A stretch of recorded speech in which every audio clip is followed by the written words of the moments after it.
आप देख रहे हैं शापित कथाएं दीपक के साथ। नमस्कार दोस्तों, स्वागत है आपका शापित कथाएं के नए एपिसोड में। दोस्तों, ये कहानी बहुत ही लंबी जाने वाली है, तो आप पॉपकॉर्न लेके बैठ जाइए। चलिए शुरू करते हैं ये कहानी।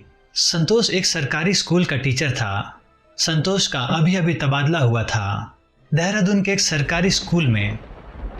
बतौर टीचर लगभग एक हफ्ते तक संतोष स्कूल के ही एक सरकारी कमरे में ही था। लेकिन संतोष को एक घर की जरूरत थी जहां पर वो अपने बीवी और बच्चों के साथ आराम से रह सके। एक दिन संतोष रोज की तरह ही क्लास में बच्चों को पढ़ा रहा था और पढ़ाते पढ़ाते वो टेबल पर रखा आज का अखबार देखने लगा। अखबार में बहुत सारे किराए के लिए घरों की एडवर्टाइजिंग थी। संतोष ने बहुत सारे ऐड देखे हैं और उसको एक बंगला पसंद भी आ गया था जो देहरादून में उसके स्कूल से लगभग 8 किलोमीटर की दूरी पर राजपुर रोड पर था। संतोष ने मन बना लिया था कि हो ना हो अब इसी बंगले को लेना है, क्योंकि बाकी सभी घरों से इसका किराया भी बहुत कम था और ऐड में जिस हिसाब से बताया जा रहा था उस हिसाब से यह घर भी बहुत बड़ा और आलीशान था। और उसके बाद स्कूल जैसे ही खत्म हुआ, संतोष अपने रूम पर जाकर खाना वगैरह खाकर सबसे पहले उसने उसी अखबार में जो ऐड था उस पर दिए हुए नंबर पर फ़ोन लगाया। फ़ोन लगाते ही संतोष ने कहा कि सर, आपने अपने बंगले का ऐड दिया था अखबार में, वो मुझे चाहिए किराए के लिए। दूसरी तरफ से आवाज़ आई, हाँ ठीक है, आप देख सकते हो एक बार, फिर जब तक आपका मन करे तब तक आप इसमें रह सकते हो। फिर संतोष ने आज शाम को ही उस बंगले को देखने का प्लान बनाया और उसको कह दिया। शाम को लगभग 4 या 4:30 बजे के करीबन संतोष अपने रूम से निकला वहाँ उस बंगले को देखने जाने के लिए। उसने मालिक को फ़ोन करके बता दिया था और मकान मालिक भी वहाँ आकर संतोष को बंगला खोलकर हर जगह से दिखाया। और संतोष बंगले में हर तरफ घूम घूम कर देख रहा था और यही सोच रहा था कि इतना अच्छा बंगला इतने अच्छे रेट में कैसे मिल गया। सच में बंगला बहुत बड़ा और बहुत आलीशान था। फिर उसके बाद संतोष ने मकान मालिक से कहा, सर, ये बंगला कितने दिनों से खाली है? फिर मकान मालिक ने कहा, यही लगभग 1 साल से खाली पड़ा है। संतोष ने कहा, ये तो शहर में इतनी बढ़िया जगह पर है, घर भी इतना बढ़िया है, रेट भी इतना सस्ता है, तो फिर 1 साल से खाली क्यों पड़ा है? फिर मकान मालिक ने थोड़ा मुस्कुराते हुए कहा, सबका अपना अपना मानना है, शुभ अशुभ।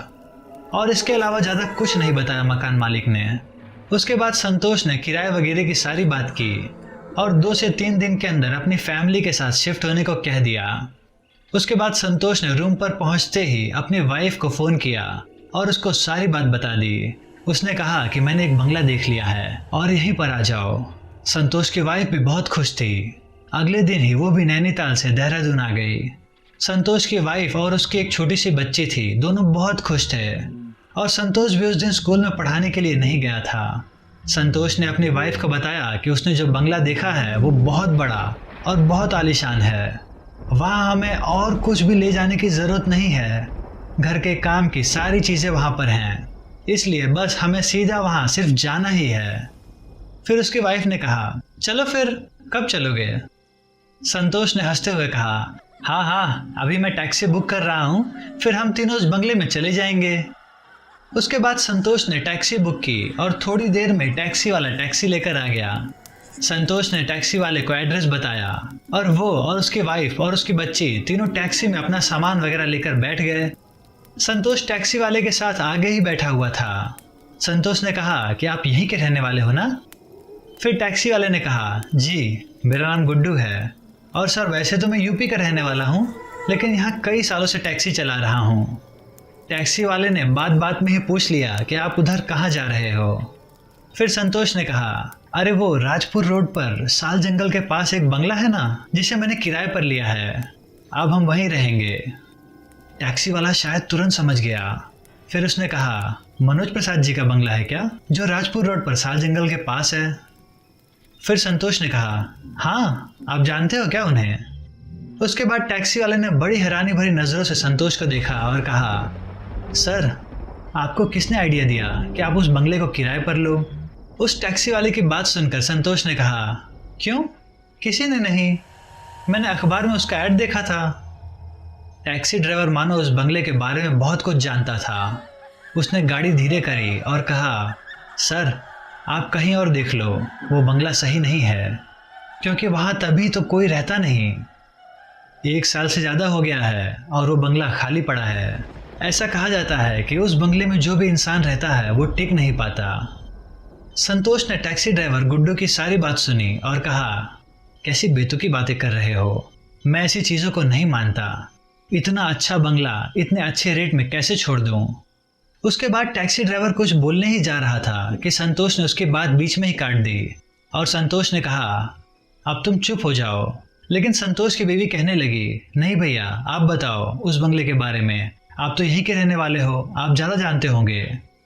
उसकी वाइफ के बार बार कहने पर गुड्डू ने फिर बताना शुरू किया। गुड्डू ने कहा, मैडम मैं आप सबके भलाई के लिए कह रहा हूँ कि आप उस बंगले में मत जाओ। हाँ मानता हूँ मैं कि उसका किराया बहुत अच्छा है और बाकी सभी घरों से काफ़ी बड़ा और काफ़ी बढ़िया भी है, लेकिन उस किराए का क्या फ़ायदा जो आपकी ज़िंदगी ले ले। फिर गुड्डू ने अपनी बात जारी रखते हुए कहा, मैडम आपसे पहले यहाँ बहुत लोग रहने को आए हैं।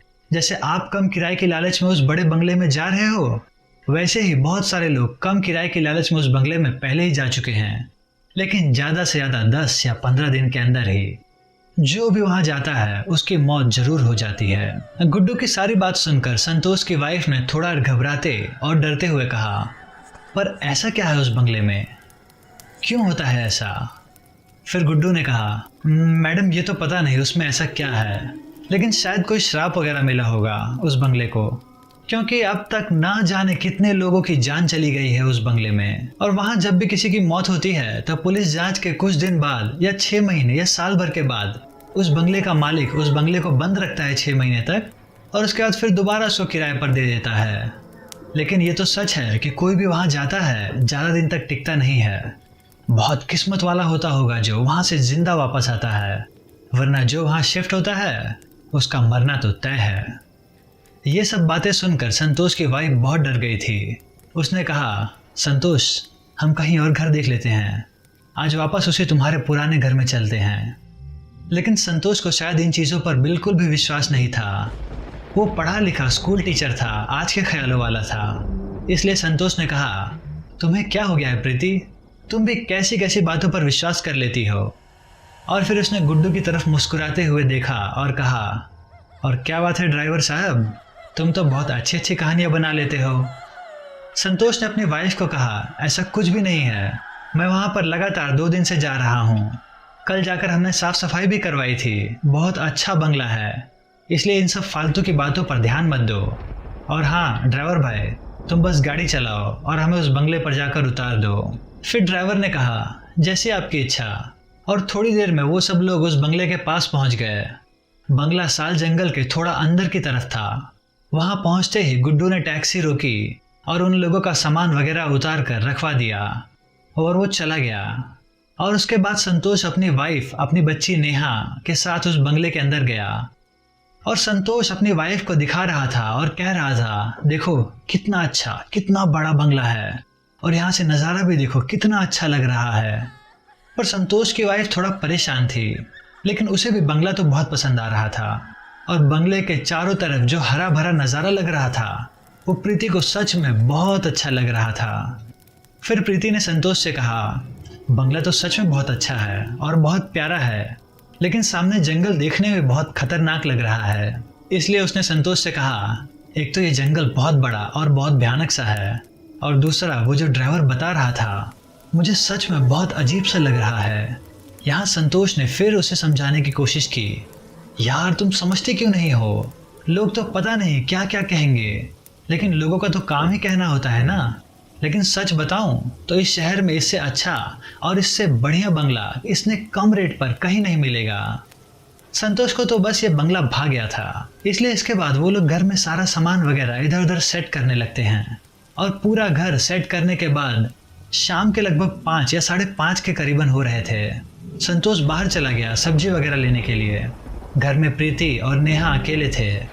संतोष के जाते ही प्रीति को मानो बहुत डर लग रहा था और सोफे पर बैठे हुए बस जो बात टैक्सी ड्राइवर गुड्डू ने बताई थी वो वही बार बार सोच रही थी। तभी उसकी नज़र आसपास पड़ी तो उसने देखा कि नेहा कहीं दिखाई नहीं दे रही है। प्रीति ने घर में हर तरफ नेहा को आवाज मारी। वो उसे ढूंढ रही थी, लेकिन नेहा कहीं नहीं दिखाई दे रही थी। प्रीति परेशान थी और बंगले में हर तरफ जाकर नेहा को खोज रही थी और जोर जोर से चिल्ला रही थी। वो चिल्ला चिल्ला कर नेहा को आवाज मार रही थी, लेकिन शायद नेहा आसपास कहीं नहीं थी, तभी तो उसको आवाज सुनाई नहीं दे रही थी। आवाज लगा लगा कर प्रीति थक हार कर एक जगह बैठकर रोने लगी। प्रीति नेहा को ढूंढ ढूंढ कर थक हार कर एक जगह पर बैठकर रोने लगी और उसने संतोष को फोन लगाया और रोते हुए बोलने लगी, संतोष, नेहा पता नहीं कहाँ चली गई है, कहीं नहीं दिख रही है। दूसरी तरफ से संतोष ने कहा, अरे बाबा, कितना परेशान हो जाती हो तुम।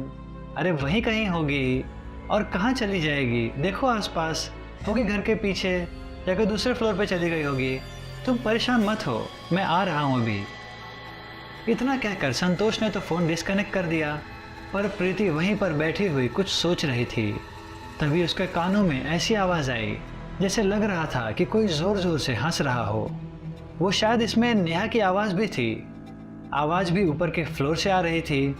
प्रीति भागते हुए ऊपर के फ्लोर पर जाने लगी, लेकिन वो ये सोच रही थी कि नेहा को कैसे पता चला कि ऊपर भी घर है, क्योंकि अभी तक तो प्रीति भी ऊपर के फ्लोर पर नहीं गई थी।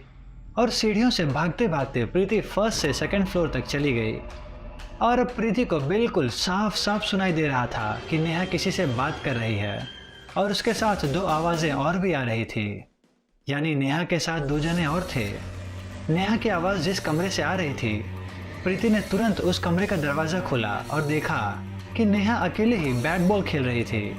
नेहा के हाथ में बैट था और वो कह रही थी, जल्दी फेंको बॉल, जल्दी बॉल डालो, तुम रुक क्यों गई। तभी प्रीति ने नेहा को पीछे से पकड़ा और एक थप्पड़ खींचकर मारा और कहा, क्या हुआ नेहा, तू पागल हो गई है क्या? तू किससे बात कर रही है अकेले अकेले? यहाँ तो कोई नहीं है। नेहा ने चौंकते हुए अपनी मम्मी की तरफ देखा और कहा, अरे यहीं तो थे वो दोनों, पता नहीं कहाँ गए। प्रीति ने फिर कहा, कौन दोनों? फिर नेहा ने कहा, मम्मी वो रश्मि और प्रिया यहीं तो रहते हैं वो, और अब वो दोनों मेरी बेस्ट फ्रेंड बन गई हैं, वो बहुत अच्छी हैं। मम्मी, उन दोनों ने बताया कि वो हमेशा से यहीं रहती हैं और अब मैं भी उनकी फ्रेंड बन गई हूँ। प्रीति ने नेहा को पकड़ा और अपने साथ नीचे ले आई। प्रीति नेहा को डांट रही थी कि तू पागल हो गई है क्या, और क्यों गई थी तू ऊपर, और तुझे कैसे पता चला कि ऊपर जाने का रास्ता कहाँ से है? नेहा ने फिर बताया, अरे मम्मी, मुझे तो रश्मि और प्रिया ऊपर ले गए थे, उन्होंने तो मुझे बताया है कि यहाँ से ऊपर जाने का रास्ता है। मम्मी, उन्होंने मुझे पूरा घर भी दिखाया और तीसरी मंजिल तक मैंने पूरा घर देख लिया। उनके साथ बहुत मज़ा आया मम्मी। प्रीति ने थोड़ा घबराते हुए कहा, अरे कौन दोनों, कौन है ये रश्मि और प्रिया? नेहा ने फिर कहा, मम्मी वो यहीं पर तो रहती हैं, मेरी नई दोस्त है वो दोनों, और उनकी मम्मी भी रहती हैं ऊपर वाले फ्लोर में, चलो मैं आपको उनसे मिलवा दूँ। फिर प्रीति ने चौंकते हुए कहा, ऊपर के फ्लोर पर? लेकिन तुम्हारे पापा तो कह रहे थे कि बंगला पूरा खाली है और बस हम लोग ही यहाँ रहते हैं, और हमने पूरा बंगला किराए पर लिया है, और गेट भी तो बंद था, ताला भी लगा था, ताला भी हमने ही खोला था, तो फिर ऊपर कौन रहता है? और थोड़ी देर में संतोष भी सामान वगैरह लेकर घर आ गया। संतोष ने आते ही बोला, क्यों नेहा, कहीं चली गई थी क्या? और प्रीति, तुम भी यार छोटी छोटी बातों में डर जाती हो, कहाँ गई थी नेहा? फिर प्रीति ने तुरंत कहा, संतोष अब हम यहाँ नहीं रहेंगे, यहाँ मुझे बिल्कुल अच्छा नहीं लग रहा है इस घर में, और नेहा भी पता नहीं किससे बातें कर रही थी। ये ऊपर के फ्लोर पर अकेले बैट बॉल खेल रही थी और मुझे भी वहाँ 2-3 बच्चों के हंसने की आवाज़ आ रही थी, लेकिन जब मैं वहाँ गई तो वहाँ कोई नहीं था, बस नेहा अकेले ही खेल रही थी। संतोष ने फिर थोड़ा गुस्सा करते हुए कहा, यार तुम्हारा ना दिमाग ख़राब हो गया है, जब से तुमने उस टैक्सी वाले की अनाप शनाप बातों पर ध्यान दिया तब से तुम ऐसी बातें कर रही हो। अरे तुम समझती क्यों नहीं हो, यहाँ ऐसा कुछ भी नहीं है, ये सब तुम्हारा सिर्फ एक वहम है, क्योंकि तुम उस ड्राइवर के बताए अनुसार ही सोच रही हो, और तुम थक भी तो काफ़ी गई हो, क्योंकि आज ही नैनीताल से आई हो और सीधा यहाँ पर आकर सामान वगैरह सेट करने में लग गई हो। इसलिए चलो अब खाना वगैरह बनाते हैं, उसके बाद आराम कर लेना, तो शायद तुम्हें ठीक लगेगा। फिर संतोष की बात बीच में ही काटते हुए प्रीति ने कहा, संतोष क्या ऊपर वाले फ्लोर में कोई और भी रहता है क्या? नेहा ने बताया कि 2 बच्चे और उनकी मम्मी तीसरे फ्लोर पर हैं और वो वहीं रहते हैं। संतोष ने प्रीति की बात सुनी, फिर थोड़ा हंसते हुए और मुस्कुराते हुए बोला, यार कैसी बातें कर रही हो तुम दोनों, ऊपर तो कोई नहीं है, पूरा बंगला तो हमने किराए पर ले रखा है और पूरा बंगला 1 साल से खाली है। अगर कोई होता तो बाहर ताला क्यों लगा होता और मुझे मकान मालिक ने बताया भी तो होता ना। फिर नेहा ने कहा, नहीं पापा, चलो मैं आपको दिखाती हूँ ऊपर। रश्मि और प्रिया रहते हैं और उनकी मम्मी भी साथ में रहती हैं। वो दोनों बहुत अच्छे हैं, मेरी उन दोनों से फ्रेंडशिप भी हो गई है और वो दोनों मेरी नई फ्रेंड हैं। अब संतोष ने नेहा की बात सुनी और कहा, चलो दिखाओ फिर कौन है ऊपर। उसके बाद नेहा संतोष और प्रीति को लेकर आगे आगे भागती हुई चली जा रही थी और कह रही थी, पापा देखो अभी दिखाती हूँ मैं आपको। और जैसे ही नेहा ऊपर पहुँचती है तो उसने आवाज़ लगाई प्रिया और रश्मि को, लेकिन ऊपर तो कोई नहीं था और सभी कमरे के दरवाजे भी बंद थे। उसके बाद संतोष ने कहा, अरे नेहा हम सबको उल्लू बना रही है, ऐसा कुछ नहीं है यहाँ पर। फिर नेहा ने कहा, नहीं पापा अभी तो यहीं पर थे, पता नहीं अब कहाँ चले गए हैं, पर उन्होंने तो कहा था कि हम तो हमेशा से यहीं रहते हैं। वो हमेशा से यहीं पर हैं, अभी पता नहीं कहाँ गए। नेहा की बात सुनकर संतोष ने हंसते हुए दोनों को पकड़कर नीचे ले आया और अपनी वाइफ से कहा, देख लिया और मिल लिया तुमने तीसरे फ्लोर वालों से, पता चल गया ऊपर कौन है। लेकिन प्रीति ने कहा, नहीं संतोष, आवाज़ तो मैंने भी सुनी थी, नेहा के साथ और 2 बच्चों की आवाज़ आ रही थी, इसलिए मैं कह रही हूँ सच में कुछ ना कुछ तो है इस घर में। फिर संतोष ने कहा, अरे यार तुम भी अब बस करो और चलो अब खाना बना लेते हैं, भूख लग रही है। संतोष के इतना कहने के बाद प्रीति किचन में जाकर खाना बनाने की तैयारी कर रही थी कि तभी अचानक से किसी के चीखने की बहुत ज़ोर से आवाज़ आई। ऐसा लगा कोई ऊपर के फ्लोर पर से चिल्ला रहा हो। आवाज़ बहुत तेज सुनाई दे रही थी और प्रीति को ऐसा लग रहा था जैसे कोई औरत चिल्ला रही हो। आवाज़ सुनकर प्रीति तुरंत किचन से बाहर भागती हुई आई, पर वो जैसे ही बाहर आई तो उसने देखा कि नेहा और संतोष सब बाहर बैठे हुए गेम खेल रहे हैं और उनको देखकर ऐसा लग रहा था कि जैसे उन दोनों को कोई आवाज़ नहीं सुनाई दी।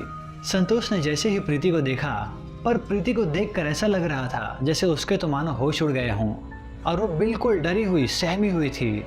फिर संतोष ने पूछा, क्या हुआ? तो उसने डरते हुए जवाब दिया, संतोष वो ऊपर किसी के चीखने की आवाज़ आ रही थी। संतोष कोई ऊपर है। फिर संतोष ने प्रीति को संभालते हुए कहा, अरे कोई नहीं है, कहीं से किसी की आवाज़ नहीं आई। लेकिन प्रीति मानने को तैयार नहीं थी और वो यही कह रही थी कि ऊपर कोई है, क्योंकि मैंने आवाज़ साफ साफ सुनी थी, कोई औरत चीख रही थी और ऐसा लग रहा था जैसे वो दर्द से तड़प रही थी। संतोष ने फिर कहा, अरे बाबा चलो कोई बात नहीं, एक बार फिर देख कर आता हूँ मैं। इतना बोलकर संतोष ऊपर जा रहा था, तभी प्रीति ने कहा, नहीं मैं भी चलूँगी, मुझे अकेले यहाँ बहुत डर लगता है। अब इस घर में ऐसा लग रहा है कोई ना कोई है आसपास, पर संतोष तुम समझ नहीं रहे हो, ये घर ठीक नहीं है। फिर संतोष ने कहा, अरे यार चलो तुम भी मेरे साथ चलो और ऊपर देख लो। पर दोनों ने जैसे ही ऊपर जाकर देखा तो ऊपर कोई भी नहीं था। फर्स्ट फ्लोर, सेकंड फ्लोर, कहीं पर कोई नहीं था। लाइट जलाकर दोनों ने ऊपर पूरा मकान छान मारा, फिर भी उन्हें कोई कुछ नहीं दिखा। संतोष ने कहा, तुम्हारा कोई वहम था, चलो अब मैं भी तुम्हारे साथ चल के किचन में हेल्प करता हूँ। प्रीति तुम फालतू में डर रही हो, क्योंकि तुम आज थकी हुई हो इसलिए तुम परेशान हो रही हो। खाना खाकर सो जाओ आराम से, कल सुबह सब ठीक लगेगा। उसके बाद संतोष प्रीति के साथ किचन में जाकर खाना बना रहा था और तभी प्रीति की नज़र पड़ी कि नेहा फिर आसपास नहीं थी। तभी उसने संतोष से कहा, नेहा कहाँ चली गई? फिर संतोष ने कहा, बाहर बैठी होगी, वो नहीं डरती तुम्हारी तरह। प्रीति ने फिर कहा, नहीं उसको भी बुलाओ, जाओ उसको भी लेकर आओ। संतोष का गुस्सा तो आ रहा था, लेकिन क्या करता वो। फिर उसने कहा, अच्छा अभी गया। इतना बोलकर संतोष आवाज़ लगाते हुए बाहर जाने लगा, पर उसने देखा कि नेहा वहाँ कहीं नहीं थी। तभी उसे ऐसा लगा कि जैसे घर के पीछे गार्डन की तरफ से आवाज़ आ रही हो और ऐसा लग रहा था कि वहाँ बच्चे खेल रहे हों। तभी प्रीति भी संतोष के पास आकर कही, देखा मुझे भी ऐसी ही आवाज़ें आ रही थी। नेहा फिर से चली गई उन लोगों के पास। उसके बाद प्रीति और संतोष भागते हुए घर के पीछे गार्डन में पहुँचे तो उन्होंने देखा कि नेहा तो वहाँ पर अकेली बैठी हुई कुछ खेल रही थी। संतोष ने नेहा के पास जाकर उसे पकड़ा और कहा, बेटा क्या हुआ, यहाँ क्यों आई हो? नेहा ने फिर कहा, अरे कुछ नहीं पापा, मेरी नई फ्रेंड थी ना रश्मि और प्रिया, उनके साथ खेल रही थी। फिर संतोष ने कहा, बेटा यहाँ तो कोई नहीं है, तुम किसकी बात कर रही हो? नेहा ने फिर कहा, पापा अभी तो वो दोनों यहीं पर थे, पर जब आप लोग आते हो तो वो लोग चले जाते हैं। उन्होंने कहा कि वो बस मुझसे ही बातें करेंगी और बस मेरी ही दोस्त हैं। संतोष ने अपनी बेटी नेहा से कहा, बेटा यहाँ तो कोई नहीं है, तुम किससे बात कर रही हो? नेहा ने फिर कहा, पापा अभी तो वो दोनों यहीं पर थे, जब आप लोग आते हो तो पता नहीं वो लोग कहाँ चले जाते हैं। उन्होंने कहा कि वो बस मुझसे ही बातें करेंगे और बस मेरे ही दोस्त हैं। तभी ये देखकर प्रीति रोने लगी और संतोष पर चिल्लाने लगी, देखा मैं तुम्हें मना कर रही थी ना, इस घर में मत आओ, ये घर कुछ अजीब है। सही कह रहा था वो टैक्सी ड्राइवर, लेकिन तुम्हें तो किसी की बात समझ में नहीं आती है। संतोष ने फिर प्रीति से कहा, प्रीति चलो खाना खाकर अब सो जाते हैं। तभी नेहा ने कहा, पापा मैं अभी थोड़ी देर में आऊँगी, अभी मैं अपने फ्रेंड के साथ और खेलूँगी थोड़ा देर। पर संतोष ने गुस्से में नेहा का हाथ पकड़ा और कहा, नेहा चलो यहाँ से, मैंने बस बोल दिया ना, चलो तो चलो, अभी यहाँ कोई नहीं है, बाद में खेलना। इतना कहकर संतोष नेहा को घर के अंदर ले आया, पर नेहा बाहर जाने के लिए रो रही थी। फिर संतोष ने कहा, बेटा अभी खाना खा के सो जाओ, कल सुबह अपने फ्रेंड के साथ खेल लेना और हमको भी उनसे मिलवा देना, पर अभी सो जाओ। लेकिन नेहा लगातार रो रही थी और बस यही बोल रही थी, नहीं मुझे बाहर जाना है और अपने फ्रेंड के साथ खेलना है, वो दोनों बहुत अच्छी हैं, मुझे बस उन दोनों के साथ ही खेलना है, मुझे जाने दो ना गार्डन में। नेहा को रोता देख अब प्रीति को अपने पति पर बहुत गुस्सा आ रहा था और वो गुस्से में ही बोलने लगी, जब मैं आपको कह रही थी कि यहाँ नहीं रहना है, ये घर ठीक नहीं है, तब तुम्हें मुझ पर यकीन नहीं हो रहा था। अब देख लो नेहा की हालत, ना जाने किसकी बात कर रही है और ना जाने किसके साथ खेल रही थी। उस समय भी जब तुम बाहर गए थे तब भी अचानक से ऊपर के फ्लोर पर चली गई और किसी से हंस हंस के बातें कर रही थी। जब मैंने कहा तब तुम्हें मेरी बात पर कोई यकीन नहीं हुआ। संतोष ने प्रीति की सारी बात सुनी और शांति से कहा, प्रीति चलो ठीक है, लेकिन अब तो रात हो गई ना, अब तो सो जाते हैं, जो करना होगा कल सुबह करेंगे। उसके बाद वो तीनों खाना वगैरह खाकर सो जाते हैं। वैसे ही आज दिन भर से थके हुए थे तो बिस्तर पर लेटते ही संतोष को नींद आ गई, लेकिन प्रीति इतने सारे हादसे देखने के बाद कहाँ सोने वाली थी। उसकी नींद तो वैसे ही उड़ी हुई थी। उसके मन में लगातार बस यही सब बातें गूंज रही थी। कभी वो उस टैक्सी ड्राइवर गुड्डू की बातें याद करती, तो कभी उसे नेहा का अचानक तीसरे फ्लोर पर चले जाना, और कभी बच्चों की आवाज़ हंसते खेलते हुए सुनाई दे रही थी। यही सब सोचते सोचते प्रीति बिस्तर पर लेटी हुई थी और तभी शायद उसकी आंख भी लग गई। लेकिन थोड़ी देर में अचानक हुई एक आवाज़ से प्रीति की आंख फिर तुरंत खुल गई और प्रीति ने जो देखा उसके बाद प्रीति के हलक से एक जोरदार डरावनी चीख निकली और चीखते ही प्रीति अपने बेड से सीधा नीचे ज़मीन पर गिरी और ज़मीन पर ही पड़े पड़े प्रीति अपनी आंखों से साफ साफ देख पा रही थी कि एक सर कटी हुई औरत इनके कमरे के दरवाजे पर खड़ी हुई है और उसके साथ दो छोटी छोटी लड़कियां भी हैं और उनके भी सर कटे हुए थे। ये सब देखने के बाद तो मानो प्रीति की जान ही निकल गई हो और उसके चीखने की आवाज़ बड़ी तेज़ी से आई थी और उसके उस आवाज़ को सुनकर संतोष की आंख भी तुरंत खुल गई और उसने देखा कि प्रीति नीचे ज़मीन पर पड़ी हुई रो रही है। संतोष ने प्रीति को उठाया और उसको संभालते हुए पूछने लगा, क्या हुआ और तुम रो क्यों रही हो और नीचे कैसे गिर गई? लेकिन प्रीति इतना ज़्यादा डरी हुई थी और घबराई हुई थी कि प्रीति के हलक से आवाज़ नहीं निकल रही थी। पर प्रीति डरते डरते दरवाजे की तरफ उंगली दिखा रही थी और बोलने की कोशिश कर रही थी कि संतोष वो देखो, वो औरत खड़ी है, संतोष वो हमें मार देगी, वो हम सबको मार देगी, वो देखो। संतोष ने प्रीति को समझाते हुए कहा, प्रीति कोई नहीं है, दरवाज़ा बंद है और लाइट भी तो चालू है ना कमरे की, कमरे में कोई भी नहीं है, शायद तुमने कोई सपना देखा होगा। प्रीति तुम आज दिन भर ऐसी ही चीज़ों के बारे में सोच रही थी, इसलिए तुमने कोई सपना देखा होगा। लेकिन प्रीति लगातार बस यही बताने की कोशिश कर रही थी कि संतोष नहीं, वहाँ देखो, वहाँ कोई है, वहाँ देखो। पर संतोष ने प्रीति को बड़े प्यार से संभाला और कहा, मैं हूं ना तुम्हारे साथ, और बताओ कहाँ है? कोई तो नहीं है वहाँ पर। उसके बाद प्रीति ने फिर से दरवाजे की तरफ डरते डरते देखा तो सच में वहाँ कोई नहीं था। लेकिन प्रीति बहुत ज़्यादा डर चुकी थी, इसलिए वो बस रो रही थी और यही कह रही थी, नहीं संतोष, मैंने देखा है एक औरत जिसके दरवाजे की कुंडी के खटखटाने से मेरी आँख खुली और मैंने देखा एक सरकटी औरत और उसके साथ 2 सरकटी बच्चे दरवाजे पर खड़े थे। संतोष समझ चुका था कि आज दिन भर से इस बंगले के बारे में जो गलत गलत बातें प्रीति के दिमाग में बैठी हुई थी उसका ही कोई असर हुआ है और उसने कोई डरावना भयानक सपना देखा है। उसके बाद संतोष ने प्रीति को अपने साथ ही सहलाते हुए सुलाया और फिर सुबह लगभग 5 बजे के करीबन संतोष की आँख खुली तो संतोष ने देखा प्रीति और नेहा अभी भी सो रहे हैं। संतोष को पता था कि वैसे भी कल से उसकी वाइफ और उसकी बेटी थकी हुई हैं और बहुत परेशान थी, इसलिए उसने उन्हें सोने देना ही ठीक समझा। पर संतोष को आज स्कूल पढ़ाने के लिए भी जाना था, इसलिए संतोष नहा धोकर फ्रेश होकर तैयार हुआ और उसने चाय बनाकर अपनी वाइफ को बेड पर ही लाकर चाय दी। फिर तभी प्रीति की आंख भी खुली तो उसने देखा कि काफ़ी उजाला हो गया था और संतोष ने कहा, आज मुझे स्कूल भी जाना है, अब तो उठ जाओ। लेकिन कल रात जो कुछ भी हुआ था प्रीति बिल्कुल भी भूल नहीं सकती थी उन बातों को। इसलिए प्रीति ने कहा, संतोष, हम इस घर में अब और नहीं रहेंगे, हमको ये बंगला खाली करना होगा।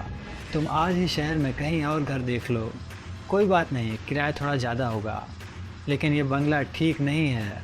सच कहा था उस टैक्सी ड्राइवर वाले ने कि ये एक भूतिया बंगला है। सुबह सुबह संतोष ने अपनी वाइफ के मुंह से ऐसी बात सुनी तो उसको भी थोड़ा गुस्सा आ गया।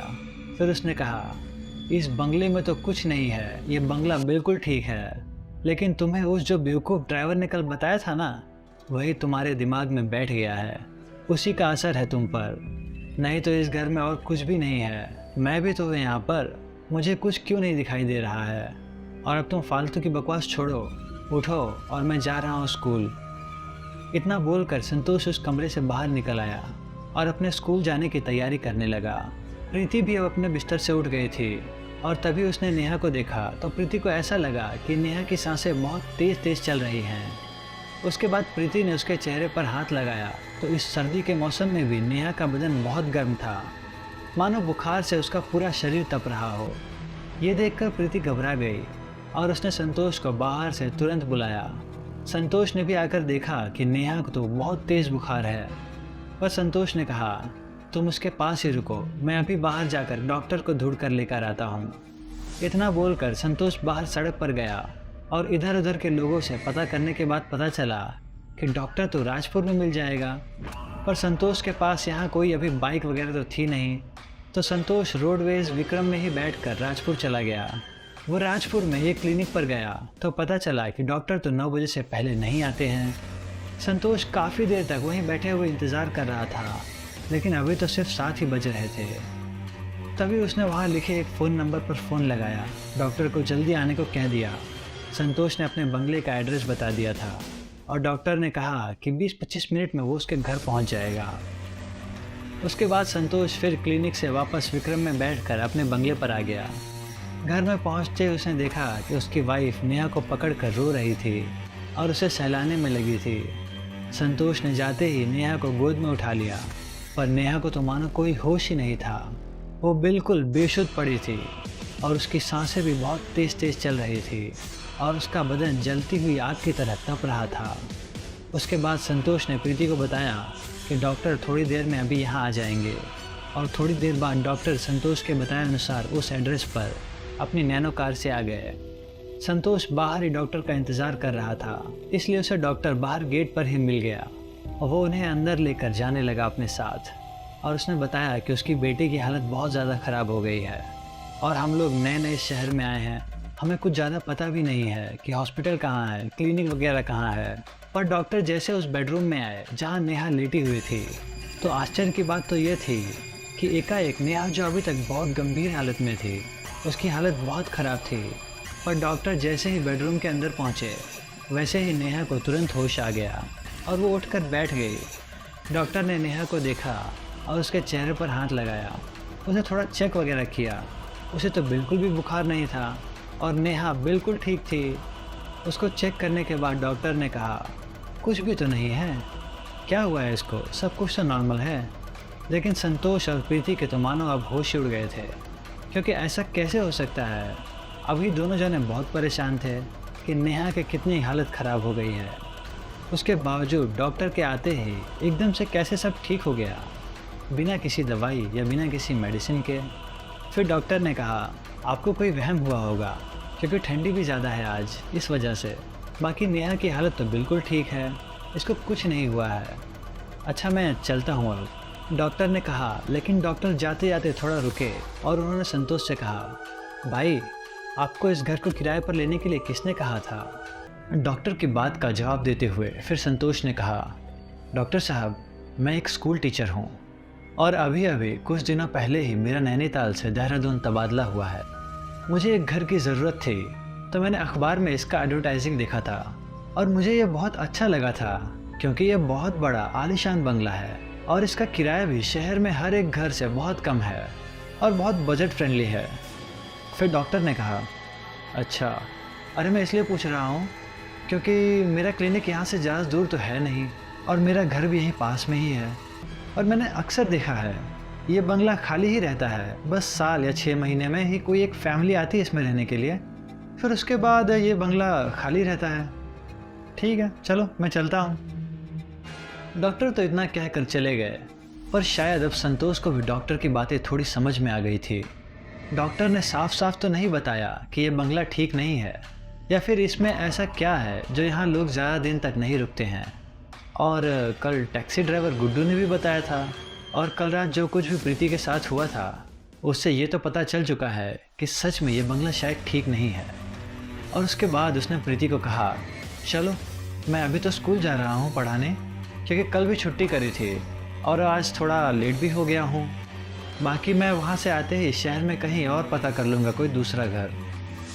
प्रीति भी संतोष की ये बात सुनकर संतुष्ट थी। उसने कहा, ठीक है, आप स्कूल से होकर आ जाओ, फिर कहीं और देखते हैं कोई दूसरा घर। इतना बोलकर संतोष तो स्कूल चला गया, पर अब घर में नेहा और प्रीति ही थे। नेहा इधर उधर खेल रही थी और प्रीति अपने घर का सारा काम वगैरह निपटा रही थी। और घर का सारा काम खत्म करने के बाद प्रीति ड्राइंग रूम में बैठकर टीवी देख रही थी। टीवी में शायद कोई मूवी देख रही होगी, लेकिन चलती टीवी पर अचानक से जो कुछ भी हुआ उसे देखकर प्रीति की आंखें खुली की खुली रह गई और प्रीति की सांसें मानो अटक सी गई, क्योंकि प्रीति ने जो कुछ भी देखा उससे उसके होश उड़ जाएं ये तो लाजमी ही थे।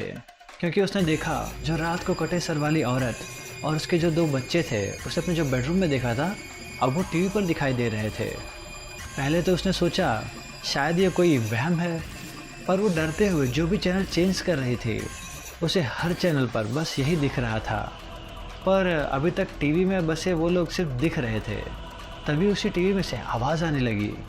टीवी से ये आवाज़ आ रही थी, ये बंगला हमारा है और सिर्फ हमारा है, ये बंगला और किसी का नहीं हो सकता, ये हमारा बंगला है, यहाँ जो आता है वो बस मारा जाता है। प्रीति ये सब आवाज़ सुनकर बड़ी तेज़ी से टीवी के सामने ही चिल्लाने लगी, कौन हो तुम, कौन हो तुम, क्यों परेशान कर रही हो हमें, हमने तुम्हारा क्या बिगाड़ा है। लेकिन तभी उसी टीवी में से किसी के हंसने की आवाज़ तो कभी किसी के रोने और चीखने की आवाज़ आती है और वो बस लगातार एक ही बात कह रही थी, ये बंगला हमारा है और सिर्फ हमारा है, जो यहाँ इस बंगले को लेने आएगा उसे हम मार देंगे, क्योंकि ये बंगला बस हमारा है। आवाज़ बहुत खतरनाक और बहुत डरावनी लग रही थी। तभी प्रीति चीखते चिल्लाते हुए ड्राइंग रूम से बाहर निकल गई और नेहा को ढूंढने लगी। प्रीति की आंखों से आंसू बहे जा रहे थे और लगातार प्रीति के चेहरे की हवाइयाँ भी उड़ी हुई थी। प्रीति ने बाहर देखा तो बाहर कहीं उसे नेहा नज़र नहीं आ रही थी। उसे अब नेहा पर बहुत गुस्सा आ रहा था, क्योंकि उसने मना किया था कि कहीं भी नहीं जाना है।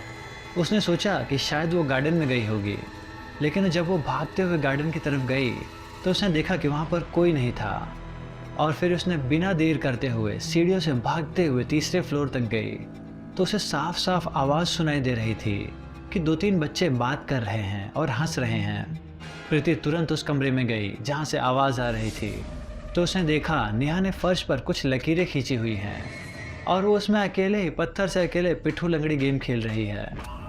और वो अकेले ही पता नहीं किससे बातें कर रही थी। जिससे भी बातें कर रही थी उनमें से कोई भी प्रीति को दिखाई नहीं दे रहा था। उसके बाद प्रीति नेहा के पास गई और उसके गाल पर खींचकर 2-3 थप्पड़ मारे और उसे खींचते हुए नीचे ले आई। प्रीति उसको डांट रही थी कि जब तुमको मना किया है कि अकेले इस घर में कहीं नहीं जाना है तो तुम अकेले क्यों घूम रही हो और बार बार अकेले किससे बात कर रही हो, पागल हो गई हो क्या? नेहा फिर थोड़ा हंसते हुए बोली, अरे मम्मी तुम भी ना, तुम्हें तो मैंने बताया था ना कि मेरी 2 फ्रेंड हैं, प्रिया और रश्मि, उन्हीं के साथ खेल रही थी। प्रीति ने फिर चिल्लाते हुए कहा, तुम पागल हो गई हो, यहाँ कोई फ्रेंड वगैरह नहीं है, अगर होती तो मुझे नहीं दिखती क्या? और दोबारा ऐसे अकेले कहीं मत जाना। उसके बाद रोते हुए प्रीति ने नेहा को सीने से चिपका लिया।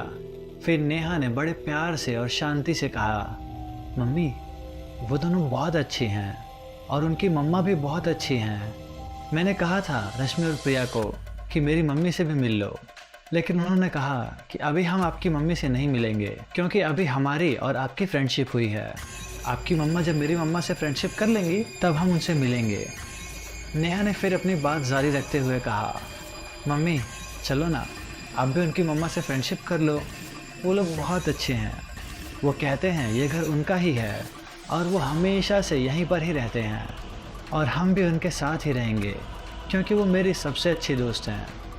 प्रीति को शायद समझ में आ चुका था कि नेहा को कौन परेशान कर रहा है और क्यों परेशान कर रहा है, क्योंकि प्रीति ने बेडरूम में भी एक कटे सिर वाली औरत और उसके साथ 2 बच्चे देखे थे और अभी थोड़ी देर पहले टीवी पर भी तो उसने यही देखा था। फिर प्रीति ने नेहा को कहा, बेटा अब हम यहाँ नहीं रहेंगे, हम अब किसी दूसरे घर में जाने वाले हैं।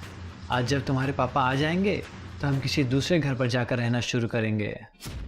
ये सुनकर नेहा फिर ज़ोर ज़ोर से रोने लगी, नहीं मम्मी हम यहीं रहेंगे, ये घर बहुत अच्छा है और रश्मि और प्रिया भी इसी घर में रहते हैं, हमारी फ्रेंडशिप हो गई है और उन लोगों ने कहा था कि अब हम तुम्हारे साथ ही रहेंगे, नहीं तो वो लोग बुरा मान जाएंगे।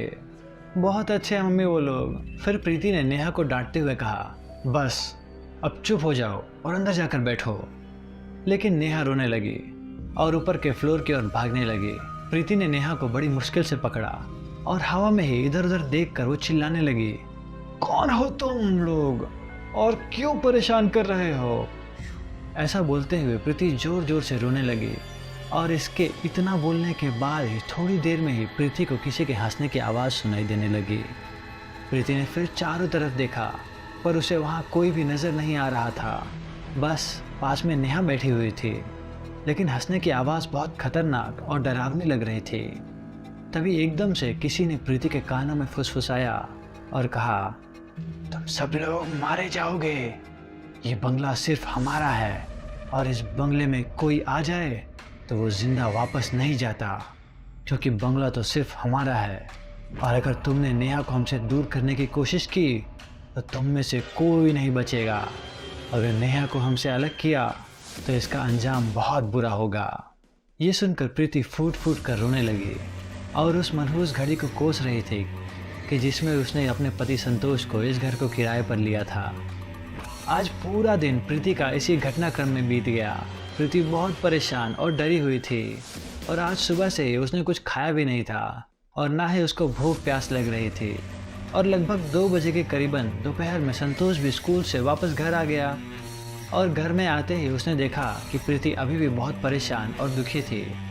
आज जो भी दिन भर से प्रीति के साथ हुआ था वो सब उसने संतोष को बता दिया और संतोष भी अब समझ चुका था कि अब यहाँ रहना ठीक नहीं है, क्योंकि दिन ब दिन उसकी बीवी की हालत ख़राब होती जा रही है, क्योंकि वो बस ऐसे ही अनाप शनाप की बातें सोच रही हैं और ऐसे ही बेतुकी बातें कर रही थी। संतोष ने भी अब मन बना ही लिया था कि अब उसे कहीं और घर लेना है। जब सुबह नेहा की तबीयत अचानक ठीक हो गई थी तो इसलिए संतोष ने अपनी वाइफ को कहा, तुम अब टेंशन मत लो, हम आज या कल में ही कहीं और शिफ्ट कर लेंगे। संतोष ने इतना ही बोला था कि जहाँ पर वो दोनों खड़े थे तभी वहाँ छत का पंखा बड़ी ज़ोर से नीचे गिरा। संतोष बाल बाल बच गया। अगर वो थोड़ा इधर उधर होता तो पंखा सीधा संतोष के सर पर गिरता और उसका सर फट जाता। ये देखते ही प्रीति ने कहा, संतोष, ये बंगला बहुत अशुभ है, क्योंकि कल हम यहाँ आए थे और कल से बहुत अजीबोगरीब हरकत हो रही है। फिर प्रीति ने संतोष को वो बात बताई जो उसके कान में धीरे से आवाज़ आई थी कि अगर नेहा को हमसे अलग किया गया तो कोई नहीं बच पाएगा, तुम सब मारे जाओगे। अब संतोष भी समझ चुका था कि यहाँ रुकना बिल्कुल भी ठीक नहीं है, इसलिए उसने उसी दिन वाला अखबार फिर से देखा। जितने भी घरों के एडवर्टाइजिंग थे उन सब को देखा और बारी बारी से उसने हर एक ऐड पर फ़ोन नंबर लगाया। लेकिन जहाँ भी उसने फ़ोन लगाया, आश्चर्य की बात तो ये थी कि उनमें से कोई भी घर अब खाली नहीं था।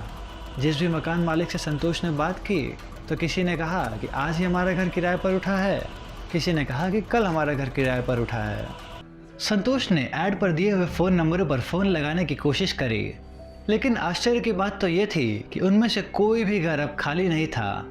पर एक जगह थोड़ी सी बात बनी तो उस मकान मालिक ने कहा कि हमारे यहाँ बाहर से कुछ गेस्ट आए हुए हैं जिन्हें हमने उसी घर पर ही रुका रखा है और वो लगभग 3-4 दिन तक रुकने वाले हैं। अगर आप चाहें तो उसके बाद घर में आकर रह सकते हैं। उसके बाद संतोष ने सारी बात अपने वाइफ को बता दी, पर प्रीति बस इसी चिंता में थी कि 3 से 4 दिन कैसे कटेंगे यहाँ पर।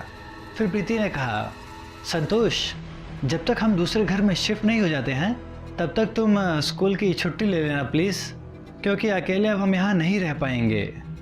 संतोष ने भी प्रीति को इतना परेशान देखते हुए हामी भर दी, लेकिन प्रीति को इस बात की थोड़ी खुशी तो थी कि चलो कम से कम अब दूसरा घर तो मिल गया है, बस यही 3-4 दिन यहाँ निकालना है, कैसे भी निकल जाए बस। फिर संतोष ने प्रीति से कहा, चलो अब घर तो मिल ही गया है, 3-4 दिन के बाद शिफ्ट हो जाएंगे ना। अब एक काम करते हैं, आज कहीं बाहर घूम कर आते हैं, जिससे शायद तुम्हारा मूड भी ठीक हो जाएगा। फिर प्रीति ने कहा, हाँ ठीक है, आज डिनर बाहर ही करेंगे। उसके बाद लगभग 4 बज रहे थे। संतोष ने प्रीति से कहा, चलो तैयार हो जाओ डिनर के लिए। फिर तभी नेहा ने कहा, पापा हम बाहर घूमने जा रहे हैं, ये बात मैं अपने फ्रेंड्स को बता दूँ क्या? अभी उनको बोल कर आती हूँ, उनको बता दूंगी तो शायद वो लोग भी तैयार हो जाएं चलने के लिए, उनको भी लेके चले क्या हम? इतना ही कहा होगा नेहा ने और फिर प्रीति का पारा पूरी तरह से हाई हो गया। फिर चिल्लाते हुए उसने कहा, इस लड़की ने दिमाग खराब कर रखा है मेरा, ये लड़की पागल हो गई है। जब से यहाँ आई है पता नहीं किन लोगों को बुलाने की बात कर रही है और पता नहीं किससे दोस्ती कर ली है इसने। इतना बोलने के बाद प्रीति थोड़ी ही देर में फूट फूट कर रोने लगी और रोते हुए बोलने लगी, संतोष, या तो हमारी नेहा पागल हो गई है या फिर वो लोग हमारी नेहा को हमसे जुदा नहीं करने देंगे। वो लोग हमारी नेहा को क्यों बार बार दिखाई दे रहे हैं और नेहा से ही क्यों बात कर रहे हैं? संतोष, कहीं ये लोग हमारी नेहा को कोई नुकसान ना पहुंचा दे, मुझे बहुत डर लग रहा है। संतोष ने प्रीति को ऐसे रोते हुए और डरते हुए देखा तो संतोष ने कहा, प्रीति ऐसा कुछ नहीं होगा, ऐसा कोई कुछ नहीं कर सकता है हमारी नेहा को। हमसे अलग करना इतनी आसान बात है क्या? किसी की हिम्मत नहीं है कि हमारी नेहा को नुकसान पहुंचाए, इसलिए तुम ऐसे फालतू में डरना और घबराना बंद करो। चलो बाहर चलते हैं, तुम्हारा मूड थोड़ा फ्रेश हो जाएगा। और नेहा, तुम भी तैयार हो जाओ। और हाँ, ऐसे फालतू की बकवास बंद करो, किसी फ्रेंड को नहीं बुलाना है मुझे और किसी को कुछ नहीं बताना है, ठीक है? जाओ तैयार हो जाओ जल्दी से। थोड़ी ही देर में प्रीति और नेहा रेडी होकर बाहर जा रहे थे। इन तीनों के गेट के पास पहुंचते ही नेहा ने संतोष के हाथों से अपना हाथ छुड़ाया और बहुत तेजी से घर के पीछे की ओर जो गार्डन था ना, उस तरफ भागने लगी। संतोष नेहा के पीछे ही भाग रहा था और आवाज लगा रहा था। संतोष और प्रीति दोनों यही बोल रहे थे, नेहा रुक जाओ, कहाँ जा रही हो? नेहा क्या हुआ है तुमको? क्या हुआ नेहा, बोलो, नेहा रुको। लेकिन नेहा बिना कुछ बोले बस रोते हुए गार्डन की तरफ ही भाग रही थी। तभी संतोष वहीं पर रुक गया और उसने प्रीति को भी वहीं रोक दिया। फिर उसने कहा, 1 मिनट रुकना, देखते हैं किससे मिलने जा रही है आज, देखते हैं कौन है जो हमारी नेहा को इतना परेशान कर रहा है। पर प्रीति कह रही थी, नहीं संतोष, नेहा को पकड़ लो, वो लोग हमारी नेहा को कहीं कोई नुकसान न पहुंचा दे। मेरी बात मानो संतोष, ये वही है सरकटी बच्ची और उनकी माँ। इसलिए नेहा को ले आओ वहाँ से। लेकिन संतोष इस समय पूरे गुस्से में था और चिल्लाते हुए बोलने लगा, आखिर क्या किया है हमने इन लोगों का? क्यों ये लोग हमारी नेहा को परेशान कर रहे हैं? आज देख लेने दो कौन है, तो फिर बताता है इनको। संतोष बहुत गुस्से में था। वो गुस्से में आग बबूला होकर गार्डन के पास ही खड़ा था। संतोष के मुंह में जो कुछ भी आ रहा था वो बस वही बक रहा था। संतोष ने फिर कहा, देखता हूँ आज इनके सर कटे हैं ना, मैं इनका सब कुछ काट दूंगा। संतोष अनाप शराब बोले ही जा रहा था और उसकी वाइफ लगातार रोते हुए बोल रही थी, नहीं नेहा को ले आओ। पर संतोष ना तो नेहा को पकड़ने जा रहा था और ना ही प्रीति को गार्डन में जाने दे रहा था। लगभग 10 मिनट तक संतोष वहीं खड़ा था और प्रीति संतोष के साथ ही थी और थोड़ी देर में नेहा किसी से कुछ बातें करने लगी। ये संतोष ने भी सुना, लेकिन संतोष को वहाँ नेहा के अलावा कोई नहीं दिखाई दे रहा था। बस आसपास नेहा की आवाज़ सुनाई दे रही थी। उसके बाद संतोष ने प्रीति की तरफ देखा तो वो अपना सर अपने घुटनों में नीचे दबाकर बैठी हुई रो रही थी। फिर संतोष ने जोर से चिल्लाते हुए प्रीति को कहा, देख लो किससे बात कर रही है? तुम दोनों ने परेशान कर दिया है मुझे। यहाँ पर कोई नहीं है यहाँ पर, और नेहा बस अकेले ही बड़बड़ाए जा रही है। और तुम एक तो तुम पता नहीं क्या अनाप शनाप बताती रहती हो, ये देखो वो देखो, और नेहा को पता नहीं क्या हो गया है। आज से इसे डॉक्टर के पास ले जाना पड़ेगा। उसके संतोष के इतना चिल्लाने से प्रीति ने जैसे ही ऊपर देखा तो प्रीति के होश उड़ गए। फिर प्रीति जोर से सीखते हुए यही बोल रही थी, ये देखो देखो संतोष, पीछे देखो, यही है वो लड़कियां जिनको मैंने देखा था उस टाइम। इनके सर कटे हुए थे पर अब तो वो बिल्कुल ठीक हैं। संतोष वो देखो वही है। प्रीति के मुंह से ये सब सुना तो संतोष वैसे भी बहुत गुस्से में था, इसलिए उसने प्रीति के गाल पर खींचकर एक थप्पड़ मार दिया और कहा, तुम दोनों को पता नहीं क्या हो गया है, यहाँ कोई भी नहीं है। मुझे कुछ क्यों नहीं दिख रहा है?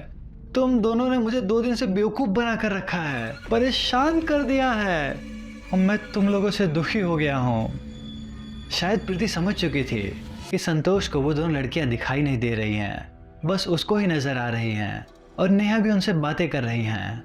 तभी संतोष ने नेहा को बड़ी जोर से आवाज़ मारी, नेहा पागल हो गई हो क्या? जल्दी आओ इधर। उसके बाद नेहा अब शायद अपनी बात खत्म करके भागते हुए अपने पापा के पास आई, पर संतोष तो बहुत गुस्से में था। तभी उसने नेहा को भी खींच के एक थप्पड़ मार दिया। उसके बाद नेहा रोने लगी और उसने कहा, पापा मुझे गेट पर वो आंटी जाने नहीं दे रही थी, और मैं अभी प्रिया और रश्मि से बात कर रही थी और उन्हें बता रही थी कि हम आज बाहर घूमने जा रहे हैं। फिर संतोष ने दांत पीसते हुए कहा, हो गई बात तुम्हारी, अब चलो। संतोष का मूड तो खराब हो ही गया था, लेकिन उस वक्त वो थोड़ा बाहर जाना ही चाहता था ताकि शांति उसे भी मिल जाए। और संतोष ये भी सोच रहा था कि उसे नेहा और प्रीति को किसी मानसिक डॉक्टर को दिखाना पड़ेगा। लेकिन उस टाइम संतोष, प्रीति और नेहा बंगले से तो बाहर आ गए, लेकिन अभी भी संतोष गुस्से में ही था और प्रीति लगातार रो रही थी। इसलिए संतोष प्रीति पर चिल्लाते हुए बोला, अब ये रोना धोना बंद करो, क्योंकि मैं खुद परेशान हो गया हूँ तुम लोग के इस बर्ताव से। पता नहीं कौन सी बात तुम्हारे दिमाग में बैठ गई है और तुम पता नहीं कौन सी अनाप शनाप सोच रही हो, जिससे तुम्हें इतनी प्रॉब्लम हो रही है। हम कल ही किसी डॉक्टर से मिलकर बात करेंगे। प्रीति को तो पता चल गया था कि संतोष शायद किसी मानसिक रोगी की तरह उसे अब ट्रीट कर रहा है, लेकिन प्रीति तो सब जानती थी कि उसके साथ इतने दिन से जो कुछ भी हो रहा है वो कोई दिमाग में बैठी हुई बात नहीं है, वो किसी बात का असर नहीं है, और ना ही वो कोई उसका वहम है। वो संतोष को कैसे समझा पाएगी कि प्रीति जो कह रही है वो सच कह रही है, क्योंकि संतोष ने भी अपनी आंखों से देखा नहीं है। उसने बस इतना ही देखा है कि नेहा बस हवा में किसी से बातें कर रही है, और संतोष ने तो अभी तक ऐसा कुछ महसूस भी नहीं किया है जिससे उसे पता चल पाता कि सच में ये बंगला सही नहीं है, या इस बंगले की ही वजह से प्रीति और नेहा की ऐसी हालत हुई है। लेकिन संतोष पढ़ा लिखा हुआ था, वो आज के ख्यालों वाला था, और वो एक स्कूल टीचर था। संतोष ने भी सोचा कि अब इस बात को बहुत ज़्यादा नहीं खींचते हैं, प्रीति और नेहा को थोड़ा आराम मिलेगा इसी बात से, उन्हें इस बुरे दौर से निकालना होगा। तो वो तीनों बाहर घूमने जाने के लिए बाहर सड़क पर खड़े किसी बस का इंतज़ार कर रहे थे, और थोड़ी देर में बस आई और वो तीनों बस में बैठ गए। लगभग 5:30 बजे घंटा घर पर उतरे। फिर संतोष प्रीति और नेहा को देहरादून शहर घुमाने जा रहा था, क्योंकि प्रीति पहली बार इस शहर में घूम रही थी और अब उसको भी अच्छा लग रहा था। अब शायद उसका मूड भी थोड़ा सही हो गया था। थोड़ी देर में वो तीनों मार्केट के अंदर गए तो वहाँ बहुत सारे टॉयज़ की दुकानों को देखकर नेहा जिद करने लगी, पापा मुझे टॉय चाहिए। संतोष ने भी कहा, क्यों नहीं, बिल्कुल ले लो, चलो दुकान के अंदर चलते हैं। तभी वो तीनों अंदर चले गए। नेहा ने अपने लिए तो खिलौने ले ही लिए और उसने अपने पापा से कहा, पापा एक रश्मि और प्रिया के लिए भी ले लूँ क्या? प्लीज़ पापा उनके लिए भी ले लो ना। मैंने उनको कहा था जब हम बाहर घूमने जाएंगे ना तो तुम दोनों के लिए खिलौने लाएंगे, इसलिए अब उन दोनों के लिए भी थोड़ा खिलौने ले लेते हैं। फिर संतोष ने कहा, बेटा हम उनके लिए बाद में लेंगे, पहले अपने लिए ले लो। लेकिन नेहा रोने लगी और ज़िद करने लगी, नहीं पापा उन दोनों के लिए भी ले लो, नहीं तो मुझे भी नहीं चाहिए। संतोष बहुत परेशान था, लेकिन वो करता भी तो क्या, क्योंकि दुकान में भी बहुत सारे लोग थे और सब लाइन लगाए हुए थे। तो उसने कहा कि ठीक है उनके लिए भी ले लो।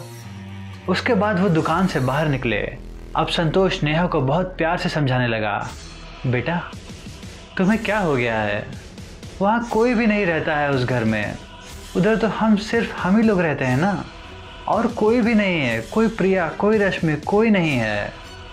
संतोष की बात बीच में ही काटते हुए प्रीति ने कहा, संतोष वही है प्रिया और रश्मि, शायद वो सिर्फ नेहा को ही दिखती हैं और नेहा से ही बातचीत करती हैं, क्योंकि मैंने जब भी उन्हें देखा है तो वो सिर कटी हालत में ही दिखती हैं वो लड़कियां। लेकिन आज जब मैंने गार्डन में देखा था ना तो वो बिल्कुल सही हालत में थी और नेहा के साथ खड़ी थी। इतना ही कहा होगा प्रीति ने तो संतोष को फिर से गुस्सा आ गया।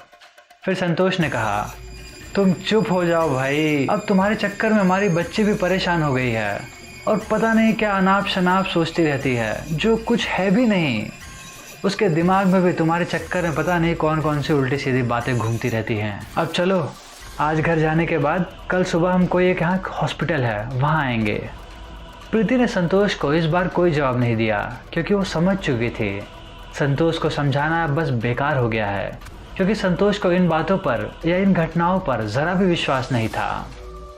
लेकिन प्रीति ये भी जानती थी कि जो कुछ भी है उस बंगले से ही जुड़ा है, क्योंकि जब तक वो उस बंगले में थी तो उसके अंदर एक अजीब सा डर और एक घबराहट थी। अब जैसे ही वो लोग बंगले से बाहर निकले हैं तब से वो खुद को बहुत अच्छा महसूस कर रहे हैं, और साथ ही साथ प्रीति ये भी सोच रही थी कि अभी थोड़ी देर में फिर से उसी बंगले पर जाना पड़ेगा। ये सोचकर उसका मन बहुत घबरा रहा था। तभी नेहा ने कहा, पापा हम बहुत देर से घूम रहे हैं, अब मुझे भूख लग रही है। फिर संतोष ने कहा, हाँ चलो अब जाकर किसी रेस्टोरेंट में जाकर डिनर कर लेते हैं, क्योंकि अब अंधेरा भी बहुत हो गया है और हमारे पास गाड़ी भी नहीं है तो बस में जाना पड़ेगा, इसलिए फटाफट डिनर कर लेते हैं। फिर प्रीति ने संतोष से कहा, ऐसा नहीं कर सकते क्या कि आज जो तुमको स्कूल की तरफ से रूम दिया गया था वहीं पर रुक जाएं, क्योंकि रात भी बहुत हो चुकी है। प्रीति की बात सुनकर संतोष ने प्रीति के चेहरे की तरफ देखा और हल्के से मुस्कुराते हुए कहा, चलो ठीक है, क्योंकि संतोष भी जानता था कि अभी फिर से उस बंगले में जाएंगे तो प्रीति वही अनाप शनाप जो उसके मन में चल रहा था, जो उसको बताया गया था इस बंगले के बारे में, उसी के बारे में सोचेगी, खुद भी परेशान होगी और नेहा को भी परेशान करेगी। लेकिन नेहा ये सुनकर फिर से रोने लगी और कहने लगी, नहीं हम घर पर ही जाएंगे, वहीं पर मुझे रश्मि और प्रिया को उनके खिलौने भी देने हैं और उनको बताना है कि आज हमने घूमकर कितना मस्ती की पापा, इसलिए हम वहीं पर जाएंगे। संतोष ने फिर कहा, हाँ ठीक है भाई, चलो पहले कुछ खा लेते हैं। उसके बाद वो तीनों एक रेस्टोरेंट में गए और थोड़ा आगे जाकर अंदर एक साथ टेबल पर बैठकर खाना ऑर्डर कर दिया। वो इधर उधर की बातें कर रहे थे कि तभी प्रीति को ऐसा महसूस हुआ कि उसके कान के पास कोई फुसफुसा रहा है, और अब उसको कान में फुसफुसाने की आवाज़ साफ साफ सुनाई दे रही थी। प्रीति के कान में कोई बोल रहा था, अगर तुमने नेहा को हमसे दूर करने की कोशिश की तो अंजाम बहुत बुरा होगा, इसलिए आना तो तुम्हें बंगले में ही होगा, नहीं तो तुम सब मारे जाओगे।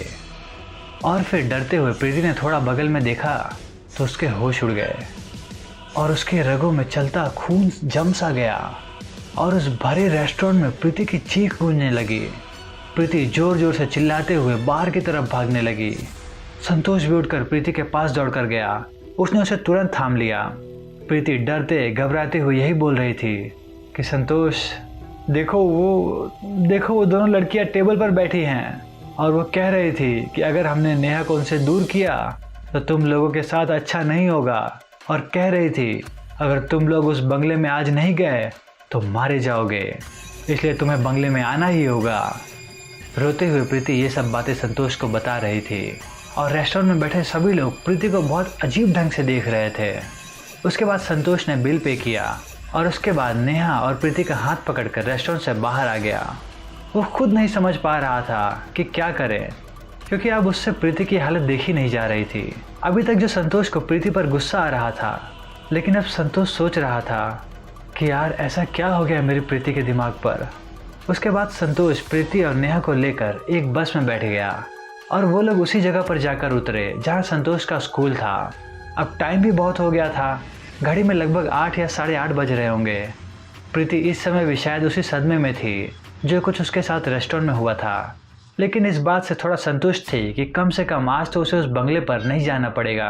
और साथ ही साथ एक वो भी डर था कि जो उसके कान में सुनाई दिया था कि अगर नेहा को हमसे अलग किया तो अंजाम अच्छा नहीं होगा। यही सब बातें प्रीति के दिमाग में चल रही थी। उसके बाद संतोष प्रीति और नेहा को बाहर ही रोककर सीधा जाकर स्कूल में गार्ड के पास गया और उसने जो वहाँ देखा तो मानो अब तो संतोष के भी होश उड़ गए और उसकी रगों का खून थम सा गया। इतनी देर से जो संतोष प्रीति को समझाने की कोशिश कर रहा था कि यहाँ कुछ भी नहीं है, बस तुम्हारा वहम है और तुम्हारे दिमाग पर ही कोई गलत असर हुआ है, पर अब संतोष की भी आवाज़ हलक में अटक गई थी और वो वहाँ से डरता हुआ वापस पीछे की तरफ भागा जहाँ बाहर नेहा और प्रीति खड़े हुए थे, क्योंकि उसने जो वहाँ देखा वो सब देखने के बाद संतोष को खुद अपनी आंखों पर विश्वास नहीं हो रहा था। संतोष घबराता हुआ प्रीति से बोला, प्रीति चलो यहाँ से, चलो कहीं और चलते हैं। फिर प्रीति के बार बार पूछने पर संतोष ने बताया कि उसने देखा कि वो वहाँ गार्ड नहीं था और उसकी जगह पर एक औरत बैठी हुई थी जिसका सर कटा हुआ है और उसका कटा हुआ सर सामने की टेबल पर रखा था और उस कटे हुए सर से आवाज़ आ रही थी, भलाई इसी में है, अभी तुम लोग उसी बंगले में लौट जाओ, अभी लौट जाओ, अगर बंगले में नहीं गए तो मारे जाओगे, अगर बचना है तो अभी उस बंगले में चले जाओ। प्रीति ने जब सुना तो उसे समझ में आ गया था कि जो अब तक उसके साथ हो रहा था वो संतोष को भी महसूस होने लगा और संतोष को भी औरत दिखाई देने लगी। उसके बाद संतोष ने प्रीति का हाथ पकड़ा और प्रीति ने नेहा को गोद में उठा रखा था क्योंकि नेहा सो रही थी और उन्होंने वहाँ से भागना शुरू कर दिया। प्रीति और संतोष लगातार भाग रहे थे और भागते भागते दोनों बहुत थक चुके थे और प्रीति के दिल की धड़कन भी बहुत तेज़ी से धड़क रही थी क्योंकि प्रीति भागते भागते बहुत थक चुकी थी और हाँफ रही थी। तभी प्रीति की नज़र जो उसके साथ संतोष भाग रहा था उस पर पड़ी तो मानो प्रीति के पैरों के नीचे से ज़मीन ही निकल गई हो। उसके बाद प्रीति चीखने चिल्लाने लगी क्योंकि उसने देखा कि वो जिसका हाथ पकड़कर भाग रही थी वो एक औरत थी, कटे हुए सर वाली, और वो वही औरत थी जिसको प्रीति ने कई बार देखा था। उसके बाद प्रीति ने एक झटके में हाथ छोड़ा और चीखते चिल्लाते हुए पीछे की तरफ भागने लगी।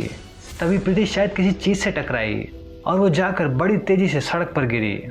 नेहा जो अभी तक सो रही थी तभी उसकी भी नींद खुली और वो ये सब देखकर रोने लगी। नेहा रो रही थी और प्रीति के पास ही बैठी थी, पर प्रीति उस समय शायद बेहोश हो गई थी। नेहा प्रीति के पास ही बैठी रो रही थी, पर प्रीति उस समय शायद बेहोश हो गई थी। तभी नेहा ने सुना कि उसकी मम्मी के पास में रखा फ़ोन बज रहा है। नेहा ने तुरंत फ़ोन बाहर निकाला तो उसको पता था कि शायद फ़ोन उसके पापा का होगा, इसलिए उसने तुरंत फ़ोन रिसीव करा और रोते हुए कहा, पापा कहाँ हो आप। दूसरी तरफ से संतोष ने कहा, नेहा कहाँ हो तुम लोग और तुम्हारी मम्मी कहाँ हैं। नेहा ने फिर बताया, मम्मी इधर गिरी हुई है, मम्मी के सर पर चोट लगी हुई है, मम्मी उठ नहीं रही हैं, पापा पापा जल्दी आओ, मम्मी नहीं उठ रही हैं। लगातार नेहा रोते हुए संतोष को फ़ोन में बता रही थी। संतोष को ये तो पता नहीं था कि किस तरफ वो लोग गए हैं और कहाँ पर हैं। संतोष ने कई बार नेहा से पूछने की कोशिश करी, पर नेहा ने यही कहा, मम्मी यहाँ पर गिरी हुई हैं, मम्मी को चोट लगी हुई है, जल्दी आ जाओ पापा।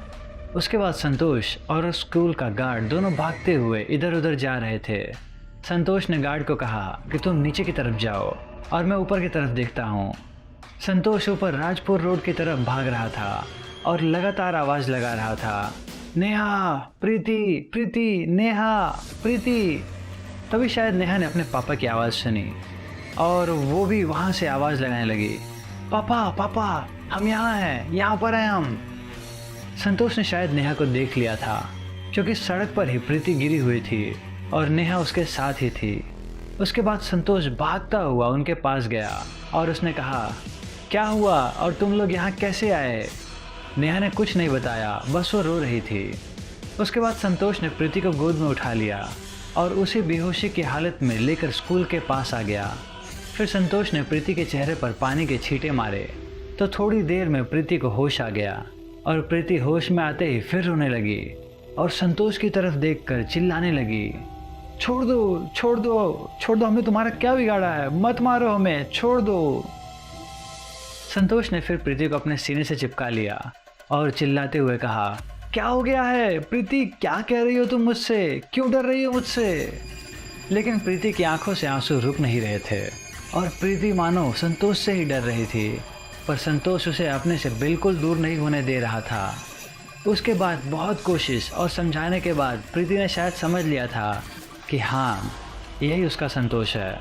तो उसने जो भी उसके साथ अभी तक हुआ था वो सारी बात संतोष को और जो वो गार्ड था उसको बता दी। ये सुनते ही संतोष के तो रोंगटे खड़े हो गए क्योंकि संतोष तो गार्ड के साथ गार्ड रूम में ही था और वो उस रूम की चाबी ढूंढ रहे थे और चाबी ढूंढते ढूंढते बहुत देर हो गई थी और चाबी मिल नहीं रही थी। तो उसने बाहर निकल कर देखा तो प्रीति और नेहा कहीं नहीं थे। संतोष ने बताया कि उसने सोचा शायद आसपास ही कहीं गए होंगे। ढूंढने के बाद जब नहीं मिले तो उसने फ़ोन किया और नेहा ने फ़ोन उठाया। तब जाकर पता चला कि तुम लोग वो उधर राजपुर रोड की तरफ थे और तुम्हारे सर में चोट लगी थी। ये देखकर मैं तुमको उठाकर यहाँ लेकर आया। लेकिन प्रीति ये समझ चुकी थी कि जो कुछ भी उसके साथ हुआ वो बहुत खतरनाक और अविश्वसनीय था। तभी स्कूल के गार्ड ने कहा, सर, रूम की चाबी तो मिली नहीं, पता नहीं कहाँ गई और रात भी बहुत हो गई है। यहाँ से बाहर रुकना भी ठीक नहीं है क्योंकि ना तो भाभी जी और ना ही नेहा की तबीयत ठीक लग रही है, इसलिए आप वहीं चले जाओ। पर अब तो शायद बस भी मिलना मुश्किल है, इसलिए कोई टैक्सी या ऑटो करना पड़ेगा। फिर संतोष ने कहा, हाँ सही कह रहे हो, क्योंकि रात में यहाँ बाहर रुकना भी सही नहीं है। फिर संतोष अपने मन ही मन सोचने लगा, प्रीति की हालत भी ज़्यादा सही नहीं है क्योंकि उसके सर में चोट लगी है और वो फिर उस बंगले में जाने के नाम से और बेचैन ना हो जाए। यही सब वो सोच रहा था। लेकिन फिर भी संतोष ने प्रीति से बात करने की कोशिश करी और कहा, प्रीति, हमको अभी उस बंगले में ही जाना पड़ेगा क्योंकि हमारे पास अभी और कोई ऑप्शन नहीं है। यहाँ रूम की चाबी भी नहीं मिल रही है और सरकारी रूम है, उसका लॉक भी नहीं तोड़ सकते। इस वजह से रात में यहाँ अब और रुकना सही नहीं है। प्रीति ने संतोष की सारी बात सुनी और उसने भी हाँ में सर हिला दिया। ये लोग करते भी और क्या, क्योंकि रात में और कहीं रुका भी नहीं जा सकता था, इसलिए बंगले में ही जाना सही समझा। उसके बाद संतोष ने आसपास पता करके एक ऑटो ढूंढ लिया और तीनों ऑटो में बैठकर बंगले की तरफ चले गए। लगभग 10 या 15 मिनट में वो लोग उस बंगले पर भी पहुंच गए। लेकिन बंगले पर पहुंचते ही संतोष के होश उड़ गए क्योंकि घर पर तो कोई नहीं था और लाइट किसने ऑन की। प्रीति से पूछा कि क्या तुमने लाइट ऑफ की थी क्या? लेकिन संतोष को राहत की सांस मिल गई क्योंकि प्रीति ने कहा, हाँ, जाते समय उसने ही सारी लाइट ऑन कर दी थी। संतोष, प्रीति और उनकी छोटी सी बेटी नेहा अब फिर से उसी बंगले पर थे जिस बंगले में आने से ही प्रीति के साथ अजीब गरीब हादसे हो रहे थे। और यहाँ आते ही प्रीति को एक अजीब सा डर लगने लगा, लेकिन संतोष उसे संभालता हुआ घर के अंदर ले गया और उसने कहा, प्रीति, अब कुछ नहीं होगा, सब ठीक है। हम जैसे तैसे आज की रात यहाँ बिता लेते हैं, कल हम कहीं और घर ले जाकर शिफ्ट हो जाएंगे। कल मैं बात करके स्कूल वाले रूम पर ही रुक जाएंगे जब तक हमें शहर में और कहीं घर नहीं मिल जाता। प्रीति सब कुछ सुन रही थी पर उसके मुंह से इस समय एक भी शब्द नहीं निकला। तभी नेहा, जो अभी तक ऑटो में बैठे बैठे सो रही थी, पर यहाँ आते ही उसकी भी नींद खुल गई। वो घर में पहुँचते ही संतोष का हाथ छुड़ाकर ऊपर की तरफ जाने की कोशिश करने लगी और कहने लगी, पापा रुको, मैं रश्मि और प्रिया से मिलकर आती हूँ।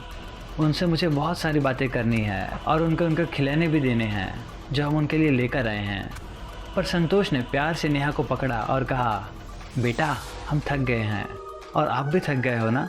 इतनी दूर से हम घूम कर आ रहे हैं और मम्मी को चोट भी लगी है, इसलिए अभी आराम कर लेते हैं और जो होगा सुबह जाकर उन्हें दे देना।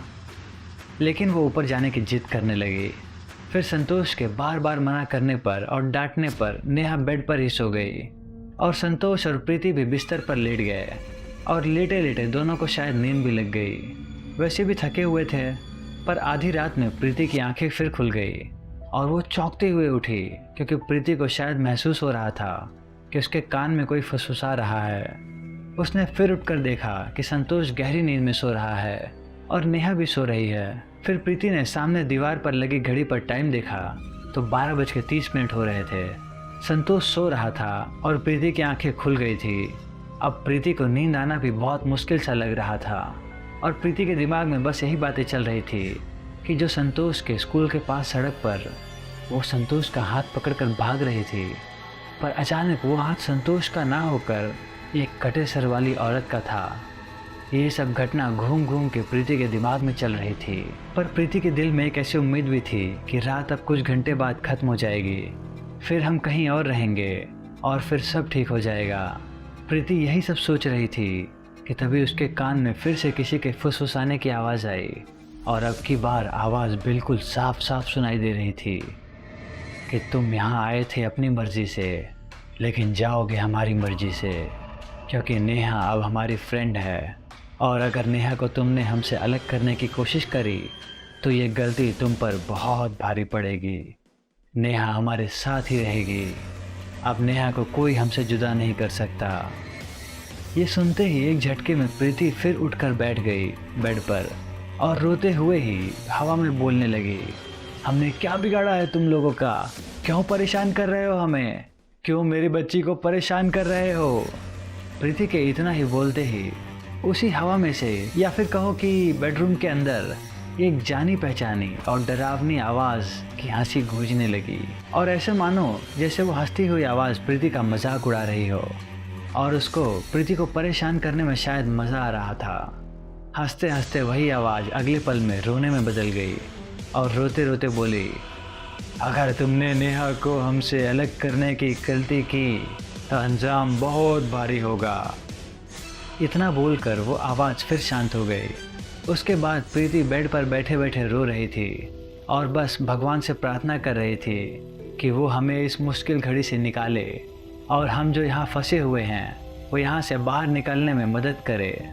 काफ़ी देर तक प्रीति बेड पर ही बैठी हुई थी, ना तो उसे कोई आवाज़ सुनाई दे रही थी और ना ही कुछ दिख रहा था।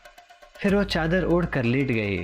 प्रीति को लेटे हुए 10 या 15 मिनट हुए होंगे कि तभी उसने देखा कि नेहा अपने बेड से उतरी और सीधा रूम खोलकर बाहर निकल गई। प्रीति ने संतोष को ना जगाते हुए उठी और नेहा के पीछे पीछे जाने लगी। नेहा भागते हुए पहले फर्स्ट फ्लोर, फिर सीढ़ी से ही भागते हुए सेकंड फ्लोर और फिर थर्ड फ्लोर पर चली गई। नेहा लगातार भाग रही थी और तीसरे फ्लोर पर पहुंचते ही उसने वहां पर एक कमरे का दरवाज़ा खोला और उस कमरे में नेहा ने अपने आप को बंद कर लिया और प्रीति नेहा के पीछे ही पीछे भाग रही थी और उसने देखा कि नेहा ने अपने आप को उस कमरे में बंद करने के बाद दरवाज़ा अंदर से बंद कर लिया है। और प्रीति उस कमरे के पास पहुंचते ही बाहर से ही नेहा को आवाज़ लगाने लगी, नेहा नेहा दरवाज़ा खोलो, नेहा नेहा दरवाज़ा खोलो। प्रीति लगातार नेहा को आवाज़ लगा रही थी और दरवाजे को पीट रही थी, लेकिन नेहा को शायद इससे कोई फ़र्क नहीं पड़ रहा था क्योंकि अंदर से नेहा का कोई भी रिस्पांस नहीं आ रहा था। प्रीति रोते हुए दरवाज़ा पीट रही थी, लेकिन ये कैसे हो सकता है कि प्रीति के इतना आवाज़ लगाने और दरवाज़ा पीटने के बावजूद नेहा को सुनाई नहीं दे रहा था। प्रीति पागलों की तरह अपने हाथ पैर ज़मीन पर पटक रही थी और ज़ोर ज़ोर से रो रही थी। तभी अगले ही पल एकदम से उस कमरे का दरवाज़ा अपने आप ही हल्का हल्का सा खुलने लगा और प्रीति अपनी नज़रें गड़ाए हुए दरवाजे की ओर देख रही थी। और कमरे का दरवाज़ा जैसे ही खुला वैसे ही प्रीति कमरे में जाने को हुई। तभी ऐसा लगा किसी ने प्रीति के दोनों पैर पकड़ लिए हों और प्रीति के पैरों से ही उसे कमरे में खींच लिया और उसको घसीटते हुए खींच रहा था। तभी उसने प्रीति को एक झटके से उस कमरे के अंदर पटक दिया और दरवाज़ा अपने आप ही बंद हो गया उस कमरे का। कमरे में तो काफी अंधेरा था, लेकिन उस अंधेरे में भी प्रीति को साफ साफ दिखाई दे रहा था कि उसके बगल में वही कटे सर वाली औरत खड़ी थी और उसके पास ही में कटे सर वाले उसके 2 बच्चे खड़े थे जो प्रीति को कई बार दिखे थे। प्रीति घबराई हुई तो बहुत थी, लेकिन उसने वहां से उठकर भागने की जैसे ही कोशिश की, तभी एकदम से प्रीति को पीछे से किसी ने हवा में ही उठा लिया और पंखे के पास ले जाकर एक झटके से जमीन पर छोड़ दिया। प्रीति बड़ी जोर से फर्श पर गिरी और बड़ी जोर से उसकी चीख निकली। प्रीति दर्द से कराह रही थी, लेकिन तभी प्रीति की नज़र ऊपर छत पर पड़ी तो उसकी चीख इतनी तेज से निकली कि मानो प्रीति की जान ही निकल गई हो, क्योंकि उसने देखा कि छत पर पंखे के बराबर में नेहा चिपकी हुई थी और नेहा का सर कटा हुआ था और नेहा का सर पंखे पर रखा हुआ घूम रहा था। और तभी नेहा के उसी कटे सर से बहुत ज़ोर ज़ोर से हंसने की आवाज़ आ रही थी। ये सब देखकर प्रीति अब अपने आप को काबू में नहीं कर पा रही थी और वो बहुत ज़ोर ज़ोर से रो रही थी और तड़प रही थी, क्योंकि उसके सामने ही उसकी बेटी की ऐसी हालत अब उससे देखी नहीं जा रही थी। प्रीति जोर जोर से चिल्लाते हुए कहने लगी, तुम लोगों ने मार दिया मेरी बेटी को, आखिर क्यों मारा उसे? क्या बिगाड़ा था उसे तुम लोगों का? मेरी नेहा को तुमने क्यों मारा? प्रीति जोर जोर से रोते हुए बोल रही थी, लेकिन पंखे पर जो नेहा का कटा हुआ सर घूम रहा था उस सर से आवाज़ आने लगी। पहले तो हंसने की आवाज़ आ रही थी, पर अब नेहा का कटा हुआ सर बोल रहा था, मम्मी बताया तो था ना, रश्मि और प्रिया मेरी फ्रेंड है और अब मैं इनके पास आ गई हूँ और अब हम सब एक साथ रहेंगे। मुझे मारा नहीं है रश्मि और प्रिया ने, मुझे अपने साथ मिला लिया है और अब हम उन सबको मार देंगे जो यहाँ पर आएंगे। ये सब देखकर प्रीति के मुंह से शब्द भी जल्दी नहीं निकल पा रहे थे, क्योंकि उसी की बेटी उसके सामने 2 टुकड़ों में, उसका धड़ अलग था और उसका सर अलग पंखे पर हुआ बोल रहा था। प्रीति को समझ नहीं आ रहा था कि ये क्या हो रहा है। तभी नेहा का कटा हुआ सर फिर से जोर जोर से हंसने लगा और बोल रहा था, अब हम सबको मार देंगे जो इस बंगले में आएगा, हम सबको मार देंगे, क्योंकि ये बंगला रश्मि और प्रिया लोगों का है और अब मैं भी इनके साथ ही हूँ। इतना बोलते ही नेहा का सर एकदम से आकर प्रीति के ऊपर गिरा और प्रीति के हलक से एक जोरदार चीख निकली। और तभी प्रीति की आंखें खुली तो उसने देखा कि वो तो अभी भी अपने बेड पर ही लेटी हुई थी। और तभी उसके चीखने की वजह से संतोष की आंख खुल गई और संतोष ने उठते ही प्रीति से कहा, क्या हुआ? तुम इतनी जोर से क्यों चीखी? क्या हो गया? उसके बाद प्रीति ने रोते हुए संतोष से कहा, नेहा कहाँ है? फिर संतोष ने कहा, अरे ये तुम्हारे बगल में ही तो लेटी है। प्रीति ने जैसे ही नेहा को देखा तो उसने उसको अपने सीने से लगाकर जोर जोर से रोने लगी। प्रीति नेहा को अपने सीने से चिपकाकर ऐसे रो रही थी जैसे वो नेहा को बहुत दिनों बाद मिली हो। उसके बाद संतोष ने प्रीति से कहा, क्या हो गया प्रीति? फिर प्रीति ने जो सपना देखा था वो सब संतोष को बता दिया। उसके बाद संतोष ने प्रीति के सर पर हाथ फेरते हुए कहा, प्रीति तुम ये सब बातों को सोचना बंद कर दो, ये सब बातें तुम अभी अपने दिमाग से निकाल दो और सो जाओ। ये रात तो आज बिता लो, कल हम किसी भी हालत में दूसरा घर ढूंढ लेंगे, फिर वहाँ जाकर रहेंगे। फिर संतोष ने अपनी बात जारी रखते हुए कहा, अभी बहुत रात हो गई है, तुम सो जाओ। उसके बाद प्रीति चादर ओढ़ कर लेट गई, लेकिन वो भगवान से लाख लाख शुक्र मना रही थी कि वो बस एक सपना था जो उसने देखा था। पर उसे खुद यकीन नहीं आ रहा था कि उसने वो सपना देखा था, लेकिन जो भी था, चलो कम से कम वो सपना ही था। इस बात का उसे थोड़ा सुकून था। और अभी प्रीति को लेटे हुए 5 या 10 मिनट हुए होंगे, तभी उसके कानों में एक आवाज़ आने लगी। इस बार आवाज़ थोड़ी ज़ोर ज़ोर से आ रही थी और वो बिल्कुल साफ साफ सुनाई दे रही थी। वो किसी औरत की आवाज़ बोल रही थी, जो अभी तुमने सपने में देखा वो हकीकत में हो जाएगा अगर तुमने ये बंगला अपनी मर्ज़ी से छोड़ने की कोशिश करी और नेहा को हम लोगों से अलग करने की कोशिश करी। ये आवाज़ सुनते ही प्रीति फिर उठकर बैठ गई और उसने संतोष से कहा, संतोष तुमने कुछ सुना? फिर संतोष ने कहा, क्या सुना? क्या बात कर रही हो तुम? फिर प्रीति ने कहा, अभी जो आवाज़ आई थी। फिर संतोष ने कहा, मुझे तो कोई भी आवाज़ नहीं सुनाई दी। फिर प्रीति ने कहा, लेकिन ऐसा कैसे हो सकता है, क्योंकि इस बार आवाज़ तो बहुत ज़ोर ज़ोर से आ रही थी। लेकिन संतोष ने प्रीति को कहा, अरे ये कोई वहम है तुम्हारा, क्योंकि मैंने कोई आवाज़ नहीं सुनी और अब तुम सो जाओ, कल सुबह बात करेंगे। उसके बाद प्रीति फिर लेट गई और सोने की कोशिश करने लगी, लेकिन उसको नींद नहीं आ रही थी क्योंकि उसके दिमाग में बस यही घूम रहा था। एक तो वो बुरा भयानक सपना और दूसरा जो अभी अभी उसको आवाज़ आई थी। ये सब बातें उसके दिमाग में चल रही थी और वो सोच रही थी कि काश हम यहाँ नहीं आए होते। जो सब प्रीति के साथ अभी थोड़ी देर पहले हुआ था वही सब बातें उसके दिमाग में चल रही थी और यही सब सोचते सोचते जैसे तैसे उस रात तो उसकी आंख फिर से लग गई और वो सो गई। लेकिन फ़ोन की घंटी बजने की आवाज़ से प्रीति की आंख खुली तो उसने देखा कि उजाला हो गया है और सामने घड़ी पर उसने समय देखा तो 8:30 बज रहे थे। और तभी संतोष के फ़ोन पर एक कॉल आया। फ़ोन संतोष के प्रिंसिपल का था और प्रिंसिपल ने पूछा, क्या हुआ है संतोष, तुम आज भी नहीं आओगे क्या स्कूल? तभी संतोष ने कहा, नहीं सर मैं आज नहीं आ पाऊँगा क्योंकि मेरी तबीयत अभी ख़राब है, अभी 4-5 दिन मुझे लगेंगे, मैं 4-5 दिन स्कूल नहीं आ सकता। फिर प्रिंसिपल ने भी संतोष से कहा, चलो कोई बात नहीं, आप आराम कर लो, दवाई वगैरह अच्छे से लेते रहना, जब ठीक हो जाना तो आ जाना, कोई बात नहीं। उसके बाद संतोष ने प्रीति और नेहा दोनों को उठाया और कहा, देख लो भाई आज कितनी देर हो गई है। फिर प्रीति ने कहा, कल हम काफ़ी देर से घर लौटे थे और मेरी आँख कई बार खुली थी रात में, इसी वजह से आज बहुत लेट हो गया। फिर संतोष ने कहा, चलो कोई बात नहीं, अब उठ जाओ। फिर संतोष ने अपनी बात जारी रखते हुए प्रीति से कहा, तुम तब तक उठो और फ्रेश हो जाओ, मैं बाहर दुकान से चाय बनाने के लिए दूध वगैरह लेकर आता हूँ। उसके बाद आज हमें और भी कहीं जाना है घर देखने के लिए, और जब तक हमें दूसरा घर नहीं मिलता है तब तक हम आज से ही अपना सामान वगैरह स्कूल के उस सरकारी रूम में शिफ्ट कर लेंगे, इसलिए जल्दी उठो। इतना कहकर संतोष घर से बाहर रोड पर दुकान चला गया दूध लेने के लिए। और जब संतोष वहाँ से वापस अपने घर की तरफ आ रहा था कि तभी उसने देखा कि एक साधु बाबा उनके गेट पर खड़े होकर लगातार बंगले के अंदर देख रहे थे। संतोष ने भी थोड़ी देर वहीं पर खड़े होकर उस बाबा को देखा तो उसे कुछ ठीक नहीं लग रहा था क्योंकि वो कुछ अजीब सी हरकत कर रहे थे। उसके बाद संतोष बाबा के पास गया और उसने कहा, हाँ बाबा क्या हुआ, क्या देख रहे हो अंदर? फिर बाबा ने संतोष की तरफ देखा और कहा, जो मैं देख रहा हूँ वो तुझे भी पता है, फिर भी तू मुझसे पूछ रहा है? बहुत खतरा है यहाँ, सबकी जान खतरे में है, बचाना होगा सबको। संतोष को उनकी बातें थोड़ी अजीब सी लग रही थी, इसलिए फिर संतोष ने कहा, कैसी बातें कर रहे हो बाबा, किसको बचाना होगा और क्या चाहिए तुम्हें? मेरे पास अभी कुछ भी नहीं है, चलो हटो आगे से, मुझे अंदर जाने दो।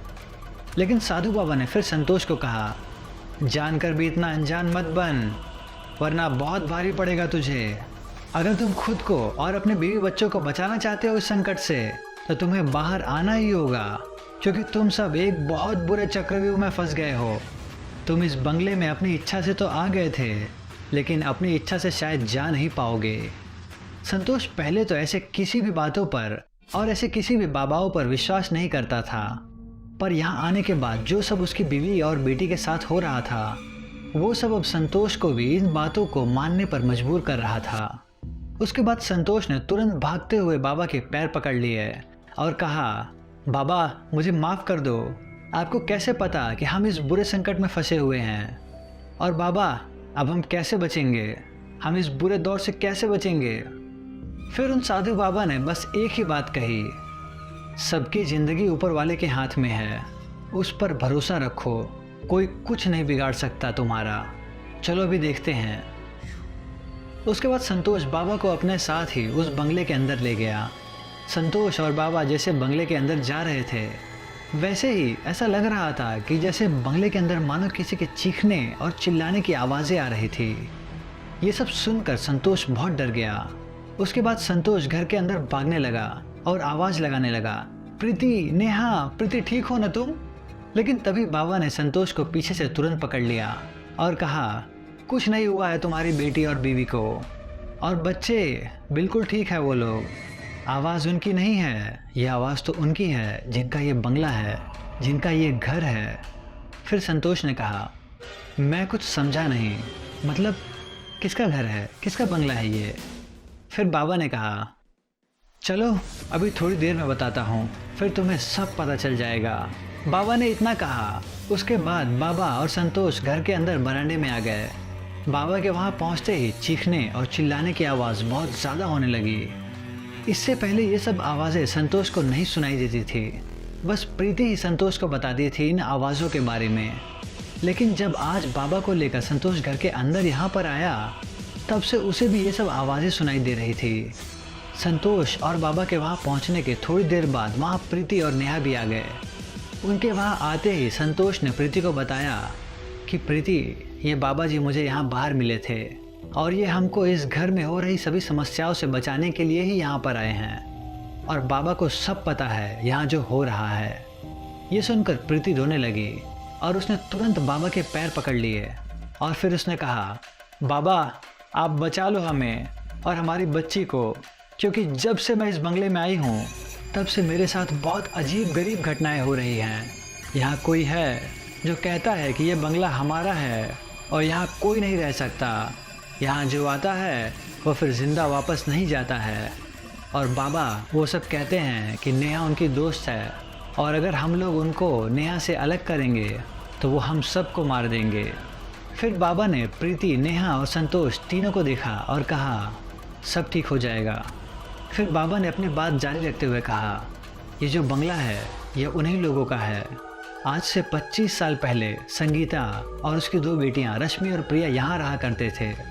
वो तीनों बहुत खुश रहते थे।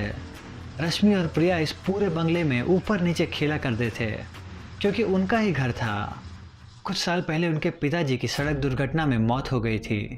तब से संगीता ही अपने दोनों बच्चों को पढ़ाती और यहीं पर अपने बंगले में रहती थी। संगीता के पास कोई काम वगैरह नहीं था, इसलिए उसने नीचे का पूरा ग्राउंड फ्लोर, फर्स्ट फ्लोर और सेकंड फ्लोर का हिस्सा किराए पर दे रखा था। किराया भी अच्छा खासा मिल जाता था, जिससे संगीता का गुजर बसर हो जाता था। लेकिन एक दिन ऐसा हुआ, बाबा ने अपनी बात जारी रखते हुए संतोष और प्रीति को संगीता और उसकी दोनों बच्चियों की सारी बातें बता रहे थे कि उनकी ज़िंदगी इस घर को किराए पर देकर बहुत सही तरीके से चल रही थी। कि तभी उन्होंने बताया कि उनके साथ एक दिन ऐसा हुआ कि जिससे संगीता ने अपना बंगला किराए पर दिया था, वो किराया नहीं दे रहा था और उसने कुछ कानूनी कार्रवाई करके वो बंगला अपने नाम करवा लिया था और उसको और उसके बच्चों को इस बंगले से बाहर निकलने के लिए कह रहा था। लेकिन संगीता ने भी कह दिया कि चाहे कुछ भी हो, मैं ये घर छोड़कर नहीं जाऊंगी क्योंकि ये हमारा घर है। लेकिन संजय प्रसाद ने उस बंगले पर अपना हक जमाना शुरू कर दिया और उसने संगीता से कहा कि बस 3 दिन के अंदर तुम ये घर खाली करके यहाँ से चले जाओ, वरना अच्छा नहीं होगा। लेकिन संगीता अपने दोनों छोटे बच्चों को लेकर कहाँ जाती, क्योंकि वो हमेशा से इसी घर में थी और जिसको उसने घर किराए पर दिया था, आज वो बेईमानी करके उसे और उसके बच्चों को घर से बाहर निकाल रहा था। संजय प्रसाद को जब ये यकीन हो गया कि ऐसे तो संगीता यहाँ से नहीं जाएगी, इसका कुछ करना ही होगा, तो उसने एक दिन रात में लगभग 11 या 11:30 बज रहे होंगे, तब जब संगीता और उसके बच्चे सो रहे थे, वो सब तीसरे फ्लोर पर ही रहते थे। संजय ने एक प्लान बनाया कि आज ही इनका काम तमाम कर देना चाहिए। संजय प्रसाद अपने हाथों में एक तेज धार वाला औजार लिए हुए तीसरे फ्लोर के बेडरूम के दरवाजे पर खड़े होकर दरवाज़ा खटखटा रहा था। दरवाजे के खटखटाने की आवाज़ सुनकर संगीता ने अंदर से ही कहा, कौन? फिर बाहर से संजय ने कहा, 1 मिनट के लिए दरवाज़ा खोलना, थोड़ा काम है। इन सब मंसूबों से बेखबर संगीता ने जैसे ही दरवाज़ा खोला, वैसे ही संजय प्रसाद ने अपने हाथों में जो औजार लिया हुआ था उसे लगातार संगीता की गर्दन पर चलाना शुरू कर दिया, जिससे फिर तुरंत संगीता की गर्दन कट गई। लेकिन गर्दन कटने के पहले ही, यानी मरने से पहले, संगीता ने कहा था कि तू जिस लालच की वजह से मुझे मार रहा है वो तेरा मंसूबा कभी नहीं पूरा हो पाएगा, क्योंकि ये बंगला हमारा ही है और यहाँ कोई नहीं रह सकता। तू मुझे मार देगा लेकिन बाद में तू भी मारा जाएगा और ये मेरा श्राप है। ये आखिरी आवाज़ थी संगीता की, क्योंकि उसके बाद उसकी गर्दन कट चुकी थी और पूरे बेडरूम में खून खून हो गया था। उसके बाद उसके चीखने की वजह से उसके दोनों बच्चे भी जग चुके थे और उन्होंने देख लिया था कि उनकी मम्मी की हत्या कर दी गई है। उसके बाद संजय ने रश्मि और प्रिया की भी उसी हथियार से उसी समय गर्दन धड़ से अलग कर दिया। एक साथ 3 लोगों की हत्या करने के बाद उसने उन तीनों की आधी कटी लाश पास के ही साल जंगल में डाल दी। उसके बाद उनकी लाशों को तो जंगली जानवर खा गए और कानूनी रूप से भी संजय ने इस घर को अपना कर लिया था, इसलिए पुलिस ने भी कोई ज़्यादा इन्वेस्टिगेशन नहीं किया।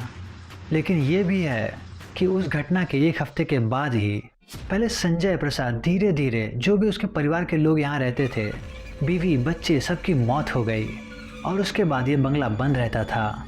लेकिन संजय प्रसाद के भाई मनोज प्रसाद ने इस बंगले को किराए पर देना शुरू कर दिया।